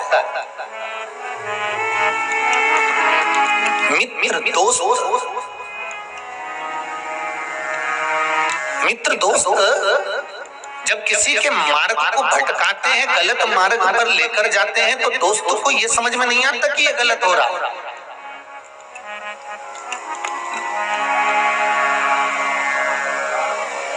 और माँ बाप, माता पिता समझाते हैं, समझाने का प्रयास करते हैं, माता पिता उसको बचाने का प्रयास करते हैं, तो बच्चे की निगाह में, बहुओं की निगाह में, बेटियों की निगाह में, बहुओं की निगाहों में, नवयुवक जो पीढ़ी है, इसकी निगाह में लगता है कि मेरे माँ बाप मेरा ही बुरा चाह रहा है, पर वो बचाने का प्रयास है, वो बचाना चाहता है, बचाने का प्रयास। महाराज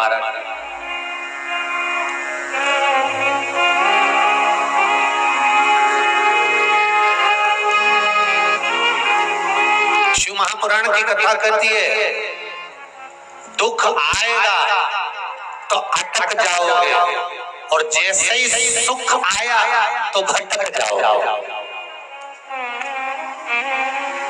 ये निश्चित है, ये बिल्कुल पक्का है।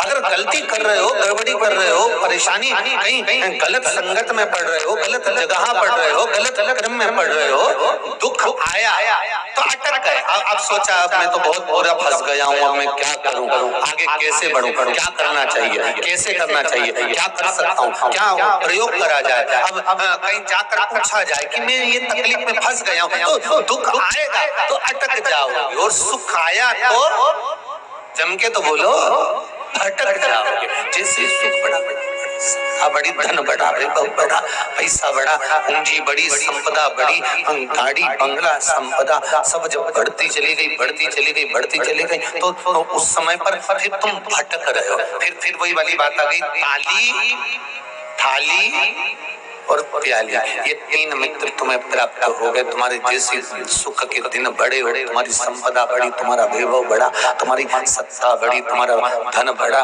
और तुम्हारे को मार्ग भटकाने वाले ढेर मिल जाएंगे, तुमको मार्गों से विभाजित कर देंगे, ये तुमको विभाजित कर देंगे। कहाँ जा रहा है, कहाँ फालतू के चक्कर में पड़ा हुआ है, कहाँ फालतू के लोगों में, तो ये तू चल, अपन मदिरा पान करेंगे, अपन ढाबे पर भोजन करेंगे।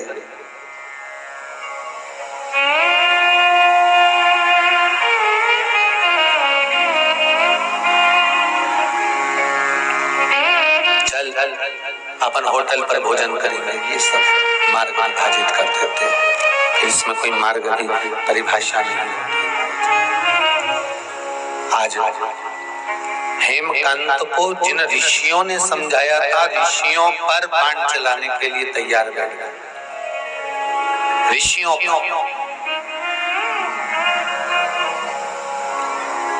बैसाख के महीने में पीला चंदन को घिसकर थोड़ा सा उसमें गुलाब की पत्ती का रस डाला या गुलाब का इत्र डाला या गुलाब जल डाला, घिसने के बाद वही चंदन बेलपत्री के वृक्ष के नीचे त्रिपुंड लगाने पर, उसी त्रिपुंड की उंगलियां शंकर भगवान की शिवलिंग पर लगाने, उसी उंगलियों को लाकर जो दमे का मरीज होता है, जिसको थोड़ा चलने पर सांस फूल जाती हो, दम भर जाता हो, श्वास बहुत ऊंची नीची होती हो, दम भरा रहा हो, दम पर नीचे हो रहा हो, तो उसके हृदय पक्ष स्थल पर लगा देने पर और एक कंठ के भाग में लगा देने पर, महाराज यही बैसाख के महीने में कर देने पर उसको फिर धीरे धीरे दम भरना बंद हो जाती है, श्वास का मरीज धीरे धीरे ठीक होने लगता है। दम के बीच के शंभो शंभो शंभो शंभो शंभो शंभो इतना मरीज करना बैसाख के महीने में ही पड़ेगा और कभी नहीं कर सकता।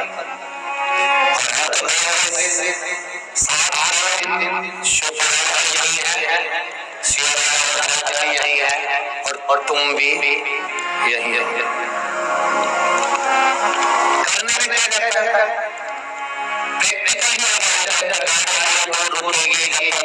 चलोगे तो दम भरा रहेगी,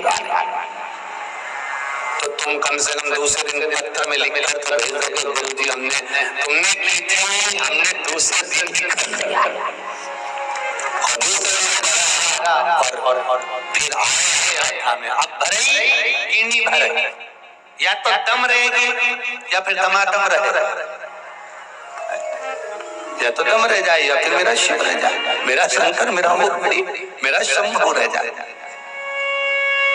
तो आप जब करोगे स्वयं स्वतः के लिए तो वो सुख आएगा। महाराज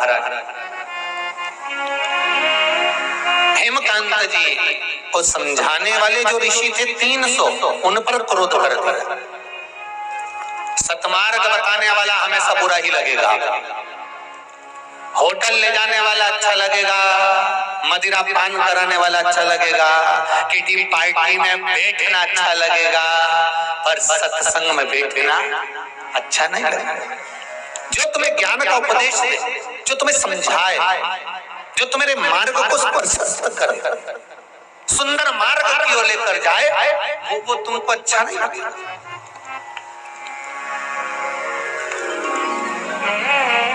तुम्हें तो जो मार्ग से भटका रहा हो, अरे कहाँ कथा में पड़ा हुआ है, चल हमारे साथ चल, चल जरा अपन होके आते हैं, कहाँ चक्कर में पड़ा हुआ है, चल होकर आते हैं, चल जरा, चल तो जरा।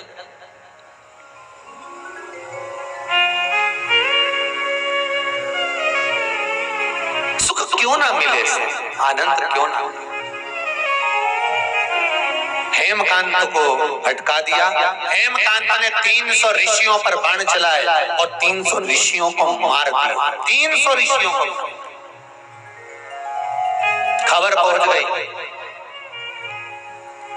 शरत जी के पास, 300 ऋषि मर गए और हेमकांत ने मारा। और कुछ केतु का पुत्र जो साधारण नहीं है, कुछ केतु, उनके दानी पिता, पुण्यवान पिता, सतकर्मी, भजनावली, कीर्तनी, स्मरण करने वाले, नाम जाप करने वाले, मंत्र जाप करने वाले, ऐसे पिता का पुत्र, इस ऐसे बेटे हेमकांत ने जो मारा, ये श्रेष्ठ है। 300 ऋषि मारे गए। हेमकांत घर पर आया, मालूम पड़ा अब देखिए जरा, तो किसी ने इस कथा को सुना तो पूछा कि गुरुजी ये बताओ, क्या सरतची ऋषि ने कुछ नहीं बोला, उस हेमकांत को श्राप नहीं दिया? क्या उस हेमकांत को अपशब्द नहीं कहा? क्या उस हेमकांत को आड़ा टेढ़ा नहीं बोला? हरिद्वार की कथा में एक बात कही थी, एक व्यक्ति साइकिल से जा रहा था, सामने से कार आ रही थी, कार और साइकिल का एक्सीडेंट हो गया। एक्सीडेंट हुआ तो कार वाला व्यक्ति नीचे उतरा, साइकिल वाले से अपशब्द कहने लगा, तू देख कर नहीं चल सकता, तुझे दिखता नहीं है, तू अंधा हो गया है, तेरी आंखें नहीं है क्या? और वो साइकिल वाले पर चिल्लाया, साइकिल वाला एक साइड हो गया। उस साइकिल पर उसकी पत्नी भी बैठी हुई थी। पत्नी ने कहा, तुम चुप रहते, ये अच्छी बात नहीं है, तुम्हें कुछ जवाब तो देना था, तुम्हें कुछ कहना तो था, तुम्हें आड़ा टेढ़ा तो बोलना था। वो इतनी बड़ी बड़ी बात कर रहा था, तुमको अपशब्द कह रहा था, गलती उसकी थी, सब कुछ गलती उसकी थी, और तुम साइकिल पर अपन दोनों जा रहे, कम से कम कुछ बोलना तो था। इतने में पति बोला, तो चुप रहे, अपने को बोलकर क्या करना, क्या करना बोलकर?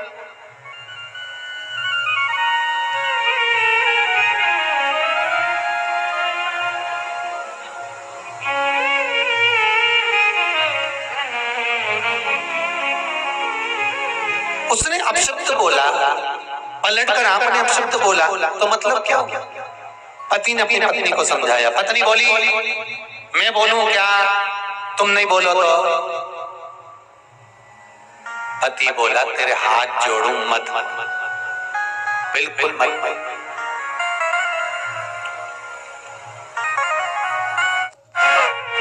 जब किसी कचरे के ढेर में से बदबू आती है ना, तो वहां केवल रुमाल रखकर निकल जाना चाहिए। जब व्यक्ति क्रोध करे, अपशब्द बोले, आड़ा टेढ़ा बोले, तो वहां कोई जवाब नहीं देना है, केवल मुख पर कपड़ा रखना है। वो कपड़ा है शिव नाम का, भजन का, कीर्तन का, हृदय की शांति का, और निकल जाना है। निकल। कितना सुंदर संवाद है। स्कंद पुराण काशी खंड का महत्व बताया गया है। एक संत गंगा जी नहाकर आ रहे थे, बाजू में से चंडाल निकल कर गया और चंडाल का कपड़ा संत के शरीर से लग गया। संत काशी की गलियां छोटी, कपड़ा चिपक गया संत के शरीर से। संत को गुस्सा आ गया। संत ने पूछा, तुझे दिखता नहीं, तू अंधा है, तुझे दिखा नहीं, तेरे नेत्र नहीं है? मैं संत पर तू चंडाल, मेरे को चिपक गया, मेरे शरीर पर लग गया, अब मुझे गंगा नहाने वापस जाना पड़ेगा। इतने में चंडाल बोला, गुरुदेव आप गंगा नहाने क्यों जाओगे? तुझे मालूम नहीं है, तू मेरे शरीर से लग गया, तेरा कपड़ा मेरे शरीर से चिपक गया है, इसलिए मैं संत हूँ, मुझे गंगा नहाने वापस जाना पड़ेगा। तो उसी समय पर वो चंडाल बोला, गंगा आपसे ज्यादा मुझे नहाना पड़ेगा। तो चंडाल ने जैसे कहा तो संत ने पूछा, तू गंगा क्यों नहाएगा? चंडाल ने कहा, मैंने एक संत के मुख से सुना था, जिसको क्रोध आता है वो महाचंडाल हो जाता है, इसलिए गंगा नहाने की जरूरत अब मुझे जरूरत है।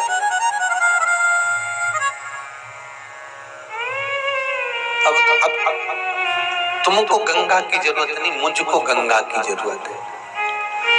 तो शिव पुराण कह रही है, चित्त वृत्ति मन में धारण कर, हृदय चित्त धारण कर 300 ऋषि जो मारे गए, तो सरतची ऋषि ने कुछ बोला नहीं। क्यों? क्योंकि इससे क्या बोलना साहब, क्या बोलना, बस मौन हो जाओ, चुप हो जाओ और अपनी भक्ति में लग जाओ, भजन में लग जाओ, स्मरण में लग जाओ, बहुत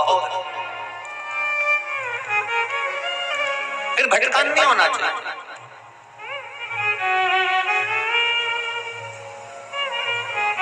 भटकने वाला पटकेगा, अपशब्द कहने वाला अपशब्द कहेगा, ताने देने वाला ताने देगा, गाली देने वाला गाली देगा। आप शांत हो जाइए और भजन चित्त में लग जाओ, स्मरण में लग जाओ, फिर भाग्य की गति पर छोड़ दीजिए। कर्म का भोग तो मनुष्य को इसी भूमंडल पर भोगना है, आज नहीं तो कल भोगना ही पड़ेगा। बस आप जपो श्री शिवाय नमस्तुभ्यम। आप जब गला पकड़ रहा है, श्री शिवाय नमस्तुभ्यम जब भी है,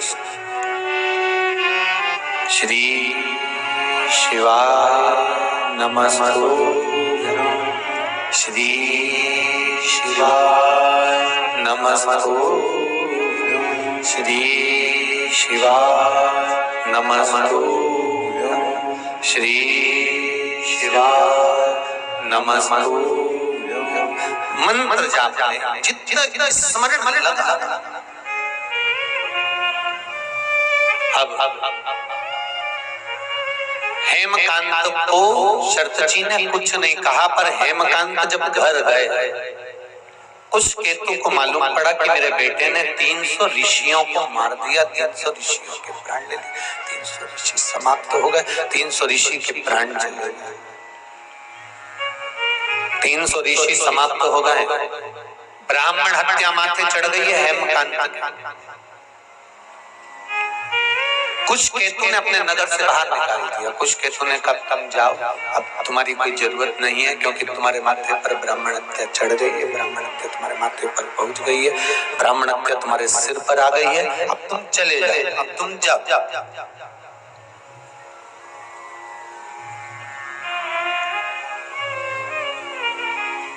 एक बात कहे रतलाम वालों, जरा अच्छे से सुनना। बेटा अगर गलत मार्ग पर जा रहा है, बेटी अगर गलत मार्ग पर जा रही है, बच्चे अगर गलत मार्ग पर जा रहे हैं, घर का कोई सदस्य कहीं मदिरापान में, कहीं वेश्यावृत्ति में, कहीं जुए में, कहीं मांसाहार में, कहीं गप्पा में, कहीं आदि गलत मार्ग पर पड़ रहा है, जुआ खेलने बैठा है, पत्ते खेलने बैठा है, कुछ गलत काम करने बैठ रहा है, और तुमको थोड़ी सी भी भनक लग जाए, थोड़ी सी भी भनक लग जाए कि ये व्यक्ति गलत मार्ग पर जा रहा है, समझना। और समझना क्या, प्रयास करना उसको सत्संग तक ले जाना, उसको कहीं कथा तक, सत्संग तक, मंदिर तक, देवालय तक, शंकर के दरवाजे तक लेकर जाने का प्रयास करना। गलत मार्ग पर चलने वाला व्यक्ति अगर शंकर भगवान पर एक लोटा जल, मात्र थोड़ा सा इत्र डालकर, कोई भी इत्र जो तुम्हारे पास में हो वो डालकर, अगर इत्र भी ना मिले तो किसी फूल की पंखड़ी को डालकर शिव को समर्पित करने लगता है, महीना भर लगता है, उसका मार्ग विभाजन हो जाता है, गलत मार्ग से सतमार्ग की ओर चले जाओ। आप उसको शिव भक्ति में लगा दो, आप उसको शंकर की भक्ति में लगा दो, आप उसको शिव स्मरण में लगा दो, आप उसको शिव भक्ति की ओर लेकर चले जाओ।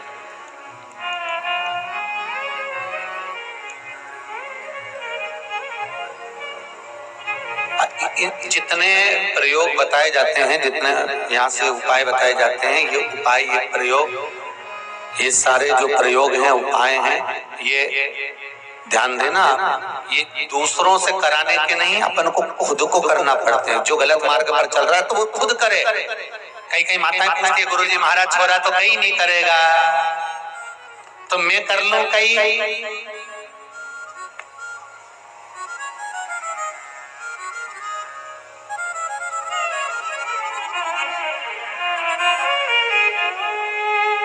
तुम्हें ऐसी बात लेके आते हो तो थोड़ा मन में आए कि अब छोरा तो शादी भी नहीं करेगा, मैं कर लूं कहीं? ऐसी बात करो तो सोचना पड़ेगा।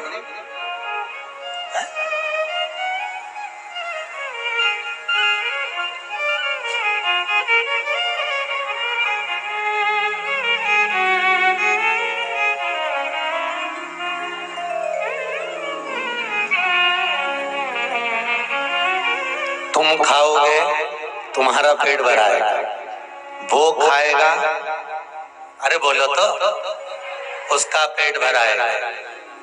पेट जिसका दुख है, गोली भी उसी को खाना है। कष्ट जिसको हो केवल आप बता दो कि ये गलत है, ये सही है, ये ऐसा है, ये वैसा है, फिर आगे उसको निभाना। और बहुत ध्यान से सुनना जी। बेटा बेटी जब तक कुंवारी है, माँ और बाप जो करते हैं बच्चों के लिए वो उसको मिलता है। बहुत ध्यान देना।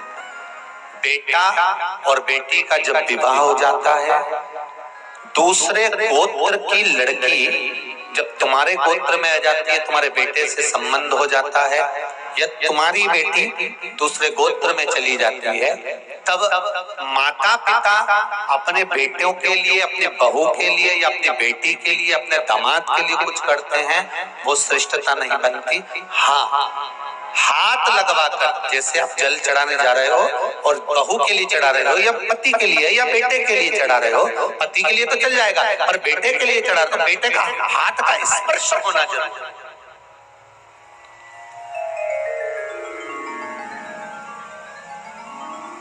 या फिर बताकर करो।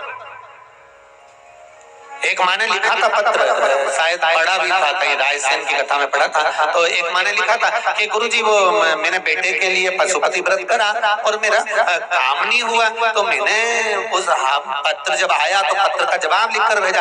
आपने बेटे को बताया कि मैं तेरे इस काम के लिए पशुपति व्रत कर रही हूँ, पहले बेटे को बता कि मैं तेरे इस काम के लिए पशुपति व्रत कर रही हूँ, तो पहला सोमवार है, तू भले व्रत मत कर पर मेरे साथ थाली पकड़कर शंकर के मंदिर चल। अगर शंकर के मंदिर थाली पकड़कर भी नहीं चढ़े तो मंदिर के दरवाजे तो चल, एक बार उसके सामने तेरा मुंडा तो दिखा दे, क्योंकि इंटरव्यू देने जाए, एग्जाम तुम्हारा और दूसरे को बिठा दो, दिन देंगे एग्जाम नहीं ना। तो जिसके लिए एग्जाम दिया जा रहा है, जिसका एग्जाम सामने खड़ा तो तू चल मेरे साथ, ये चलकर मैं भगवान की पूजन करूंगी और तुम हाँ खड़े रहना। बस इतना भी बोल कि तुम चंदा बनो तो मैं तारे बनो।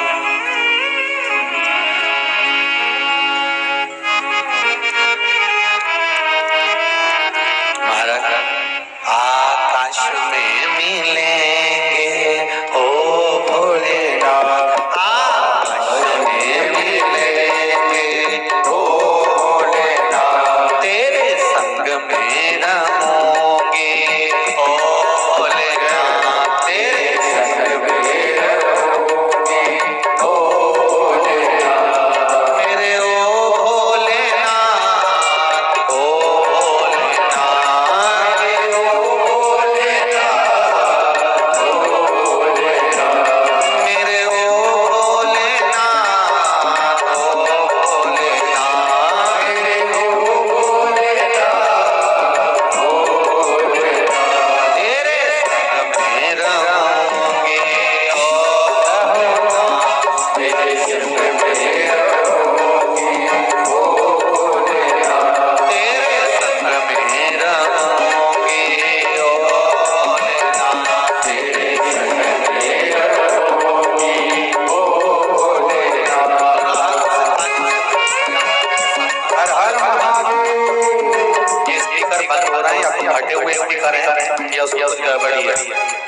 हट रहे गाने को देखिए जरा, बार-बार बंद हो रहा, चालू हो रहा, बंद हो रहा, चालू हो रहा। तेरे संग में रहूंगी ओ भोलेनाथ, तेरे संग में रहूंगी ओ भोलेनाथ, मेरे ओ भोलेनाथ, ओ भोलेनाथ, मेरे ओ भोलेनाथ, ओ भोलेनाथ,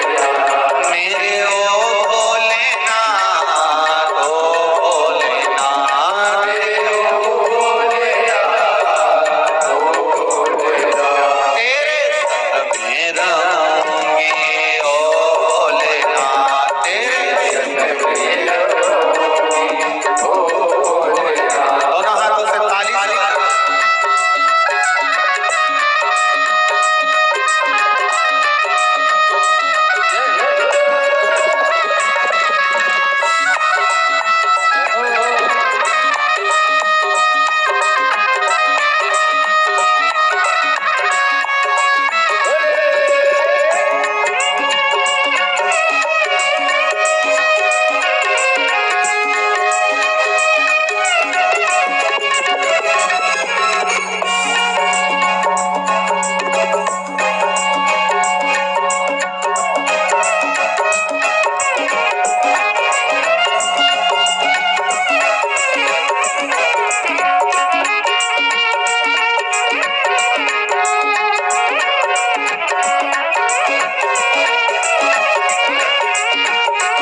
समदर्शी शंकर की कथा कर रही है। भगवान शिव आनंद की राशि, एक मार्ग बता देना, जो गलत मार्ग पर चल रहे हैं उनको रोक देना, जो गलत मार्ग पर चलने वालों को रोकता है। कुछ गलतियां अगर बता देता है ना तो व्यक्ति के जीवन में थोड़ा सा दुख का ऐसा पहाड़ टूट जाता है कि बताओ हमारी गलतियां बता रहे, हमें खोट देख। शिव कथा कर श्री, जब भी शिव महापुराण में ये मंत्र बोला जाए तो दिल से बोलो और अपनी कामना कर कर बोलो कि मैं इस कामना से कथा सुन रही हूँ। चाहे आस्था पर सुन रहे हो, चाहे फेसबुक पर सुन रहे हो, चाहे यूट्यूब पर सुन रहे हो, पर दिल से जहां बैठ कर सुन रहे हो, चाहे रतलाम की पावन धारा पर सुन रहे हो, जब ये मंत्र बोला जाए शिव महापुराण का मूल मंत्र, तो अपने दिल से बोलने का प्रयास करिए, अपने मन की बात भगवान शंकर को कहिए। श्री शिवाय नमस्तुभ्यं, श्री शिवाय नमस्तुभ्यं, श्री शिवाय नमस्तुभ्यं, श्री शिवाय नमस्तुभ्यं, श्री शिवाय नमस्तुभ्यं। महाराज हेमकांत को भेज दिया, जाओ अब तुम्हारे यहाँ कोई काम नहीं है, निकल जाओ बाहर। बैसाख शिवरात्रि शिव महापुराण की कथा कहती है, हेमकांत बाहर गए, जंगल जंगल डोलते रहे।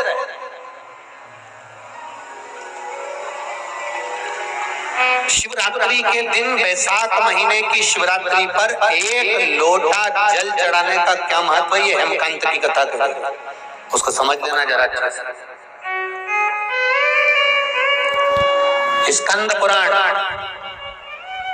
अगर कोई आपसे पूछे कि शिवर वाले महाराज ये हेमकांत की कथा काय में से बोल रहे हैं, तो आप कह देना स्कंद पुराण में से बोल रहे हैं। बैसाख महत्तम,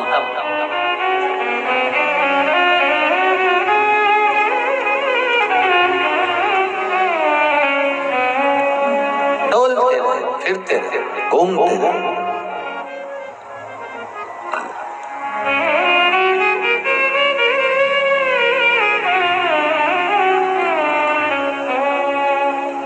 और घूमते घूमते घूमते घूमते 28 साल निकल गए हेमकांत, 28 वर्ष। कब से आस लगा कर बैठे थे रतलाम वाले, अब शिव पुराण कथा सुनने को मिलेगी, अब मिलेगी, अब मिलेगी। पूरे रतलाम के आसपास के गांवों में, रतलाम में सबके हृदय में ऐसी खुशी है जैसे कि अपने घर में दिवाली आ गई है, अपने घर में। और यही शिव कृपा, यही शंकर की करुणा। और फिर कहूंगा, जो पहले भी कहा आज फिर कह रहा हूं, दुकान पर बैठकर जो कमाया, व्यापार में जो कमाया, नौकरी में जो कमाया, आपने जो भी व्यापार में, नौकरी में, दुकान पर जो बैठकर कमाया, और परिवार और बच्चों के लिए, घर के लिए, पत्नी के लिए और कुटुंब के लिए कमाया, परंतु यहाँ 3 घंटे की जो आप सत्कर्म की, सत्संग की कमाई कर रहे हो, ये किसी दूसरे की नहीं, अपनी खुद की है। ये कभी खत्म नहीं होगा, ये कभी आज अगर पाटीदार जी कथा करा रहे हैं या आप सब लोग आनंद के साथ श्रवण कर रहे हैं, तो ये किसी, इसकी पूंजी कहीं समाप्त नहीं होगी।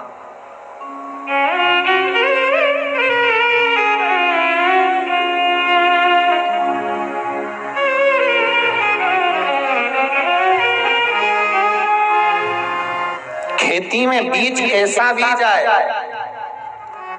उगेगा अंदर नहीं बाहर। उसी तरह सत्संग, संकीर्तन, शिव महापुराण की कथा, भजन, नाम जाप कैसे भी करो, कैसे भी, फल सामने ही प्रकट होगा, तुम्हारे सम्मुख में ही आएगा। तुम कैसे भी भजो, कैसे भी स्मरण कर लो, कैसे भी कीर्तन कर लो, कैसे भी मंत्र जाप कर लो, कैसे भी आप नाम जप करो, उसका फल तुम्हारे सामने आएगा, तुम्हारे सम्मुख में वो फल आएगा, तुम्हारे सामने वो फल पहुंचेगा।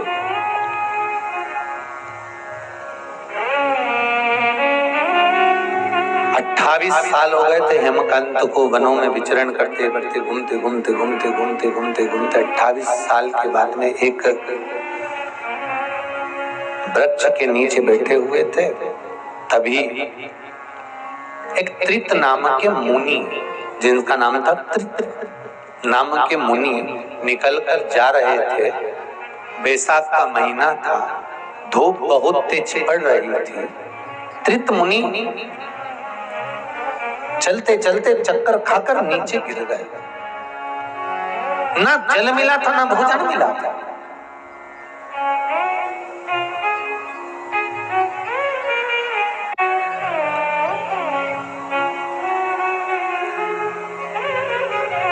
जब चक्कर खाकर नीचे गिर गए, देख रहा था हेमकांत, दौड़ा, उठाया। कभी सत्कर्म कुछ करा, पिता के कुछ पुण्य इसकी बुद्धि चित्त में आ गए।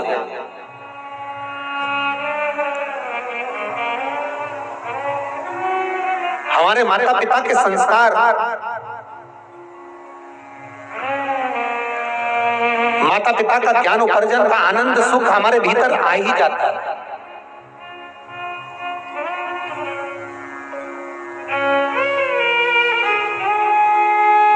आपने अपने जीवन में जो सत्कर्म करा होता है, आपके वो सत्कर्म का भाव आपके बच्चों के भीतर प्रकट हो ही जाएगा। आप अगर शिव महापुराण की कथा सुन रहे हो ना, ये मान कर चलना, कथा में आप बैठे हो, घर पे जितने रह गए होंगे ना, कोई अगर उनको फोन लगा रहा होगा या उनसे मिलने आ रहा होगा या कोई आया होगा, तो वो बात करते होंगे तो उनके मुख से ये जरूर निकलता होगा, मम्मी कहाँ गई? अरे वो सीहोर वाला महाराज आया है नहीं, उनकी कथा चली रही है। अच्छा, कौन कराया? वो पाटीदार जी कह रही थी। अच्छा, कहाँ हो रही? कि वो ग्राउंड है, नाम तुम्हारे भी नहीं मालूम। अच्छा, वहाँ चली रही है। अच्छा, तो तुम नहीं गए कथा में? नहीं, मम्मी दिन में चली गई, रात में माँ खूब सारा झूला वूला लग जाएगी, तो हम दोनों धनी लुगाई तो रात का जमाना। अच्छा, हाँ,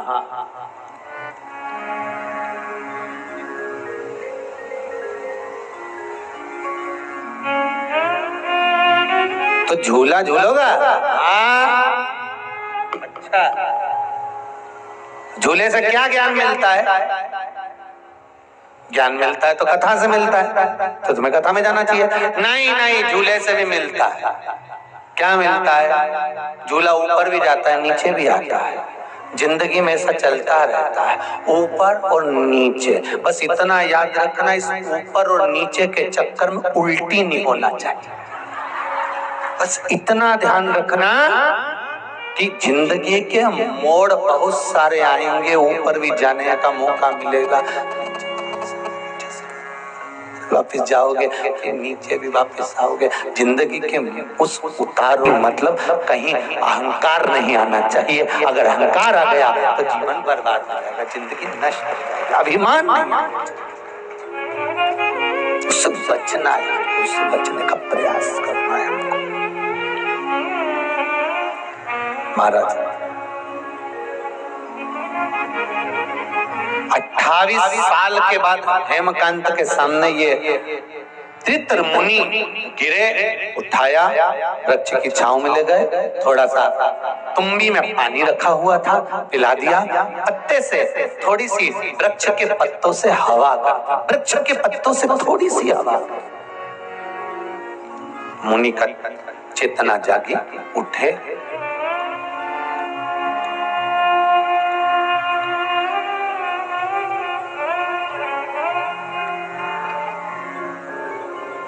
मुनि ने कहा, हमको लगता है आप कोई राजकुमार हो, आप कोई साधु या सन्यासी या संत या साधक नहीं लगते, आप राजकुमार लगते, आप कोई राजकुमार हो।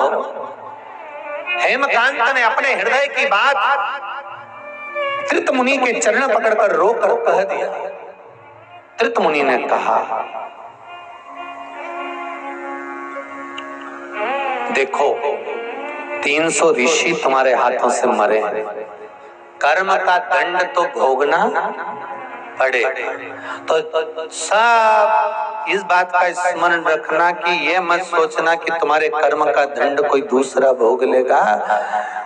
तुम्हारी कमाई का हिस्सा तुम्हारी पत्नी भी भोग करेगी, तुम्हारी कमाई से तुम्हारे पुत्र भी भोग करेंगे, पर दुकान पर बैठकर या नौकरी में या सर्विस में या व्यापार में या व्यवसाय में या कहीं पर भी बैठकर तुमने जो झूठ बोलकर कमाया या छल कर कर कमाया या बेईमानी कर कर कमाया, तुम्हारे धन का भोग तो पूरा परिवार भोगेगा, पर जिस तरह से कमाया है उस कर्म का भोग परिवार नहीं भोगेगा, उसका भोग तुम्हें अकेले ही भोगना है। कोई दूसरा नहीं भोगने वाला, कोई दूसरा उसको भोगना भी नहीं चाहिए, केवल आप।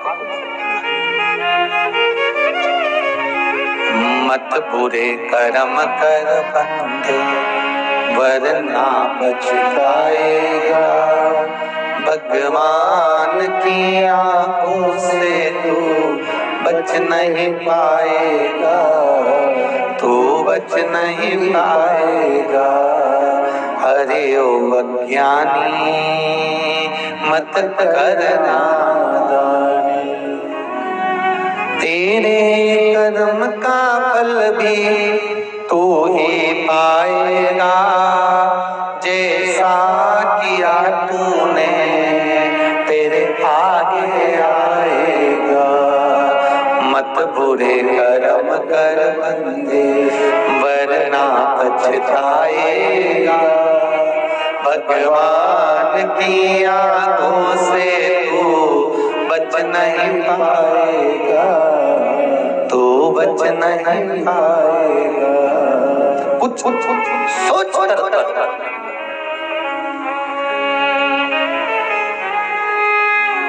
और रतलाम के आसपास वालों, अपने अपने परिवार वालों से कह देना, 7 दिन दुकान जमीन जायदाद सब संभालो तुम, हम तो चले शिव महापुराण की कथा में। अभी तक हमने तुम्हारे लिए करा, अब ये 7 दिन की कथा आस्था चैनल पर, फेसबुक, यूट्यूब पर या पंडाल में हम अपने लिए सुनेंगे, दूसरे के लिए नहीं, खुद के लिए।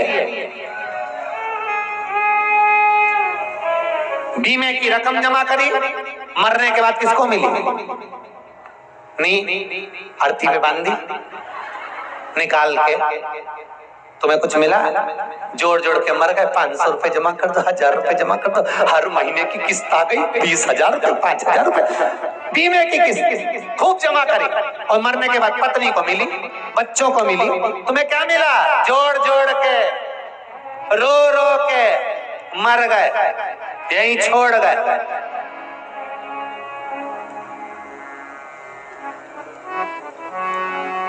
और मरते से ही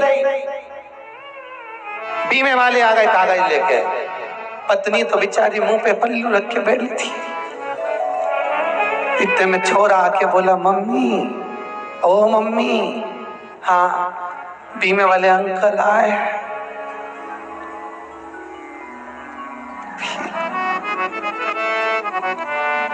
उनने कहा 20 लाख का था,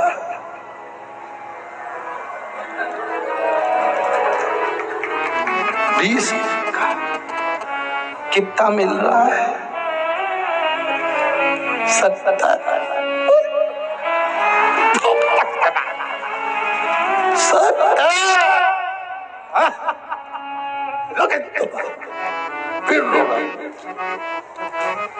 अब छोरा भी गले लग गया मम्मी के।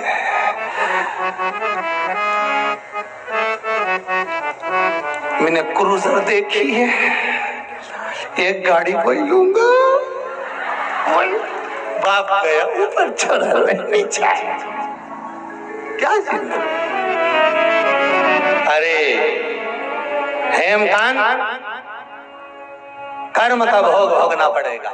हेमकांत से कहकर मुनि गए, जाते से मुनि ने एक बात कह दिया, एक शब्द कहकर जा रहा हूं, हेमकांत, बैसाख के महीने में शिवरात्रि पड़े, एक लोटा जल तू लेकर जाना, शिव जी को समर्पित कर देना। सत्य कहता हूं 300 ऋषि के पाप भी माथे पर होगा, अंत समय में झेलना नहीं पड़ेगा।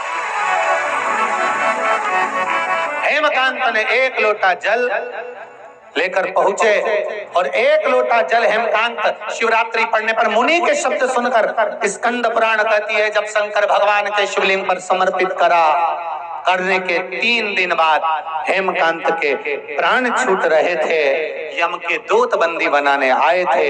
इतनी देर में भगवान शंकर के गण आ गए और उन्होंने कहा मारना नहीं है, इसको तो एक मौका और दे दो। और राजा कुशकेतु के पास सूचना गई और कुशकेतु ने जाकर उसी समय, उसी पल, उसी घड़ी, उसी क्षण अपने पुत्र को वापिस लाकर राज सिंहासन पर बिठा दिया। और हेमकांत ने पूरे नगर में सूचना कर दी कि बैसाख महीने में जो शिवरात्रि पड़े, मुझे जो फल मिला है कि 300 ऋषि मेरे हाथ से मारे गए थे, उसके बाद भी शंकर भगवान के गणों ने मेरी रक्षा कर ली यमदूतों से।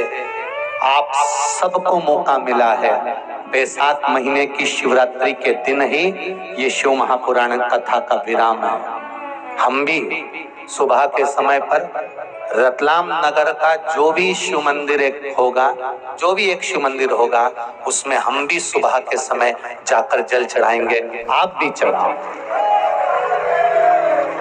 किसी भी एक शिव मंदिर में रतलाम के हम भी जावें और उस मंदिर में सुबह के समय जाकर जल चढ़ाएंगे। आप भी बना लो एक नियम कि बैसाख महीने की शिवरात्रि 29 तारीख दिन शुक्रवार को मुझे भी शंकर भगवान को अपने दिल की बात कहते हुए, अपने मन की बात कहते हुए, रोग मुक्ति के लिए, कार्य सिद्धि के लिए, धन वैभव संपदा के लिए, समृद्धि के लिए मुझे भी जल चढ़ाना, मैं भी जल समर्पित। और रतलाम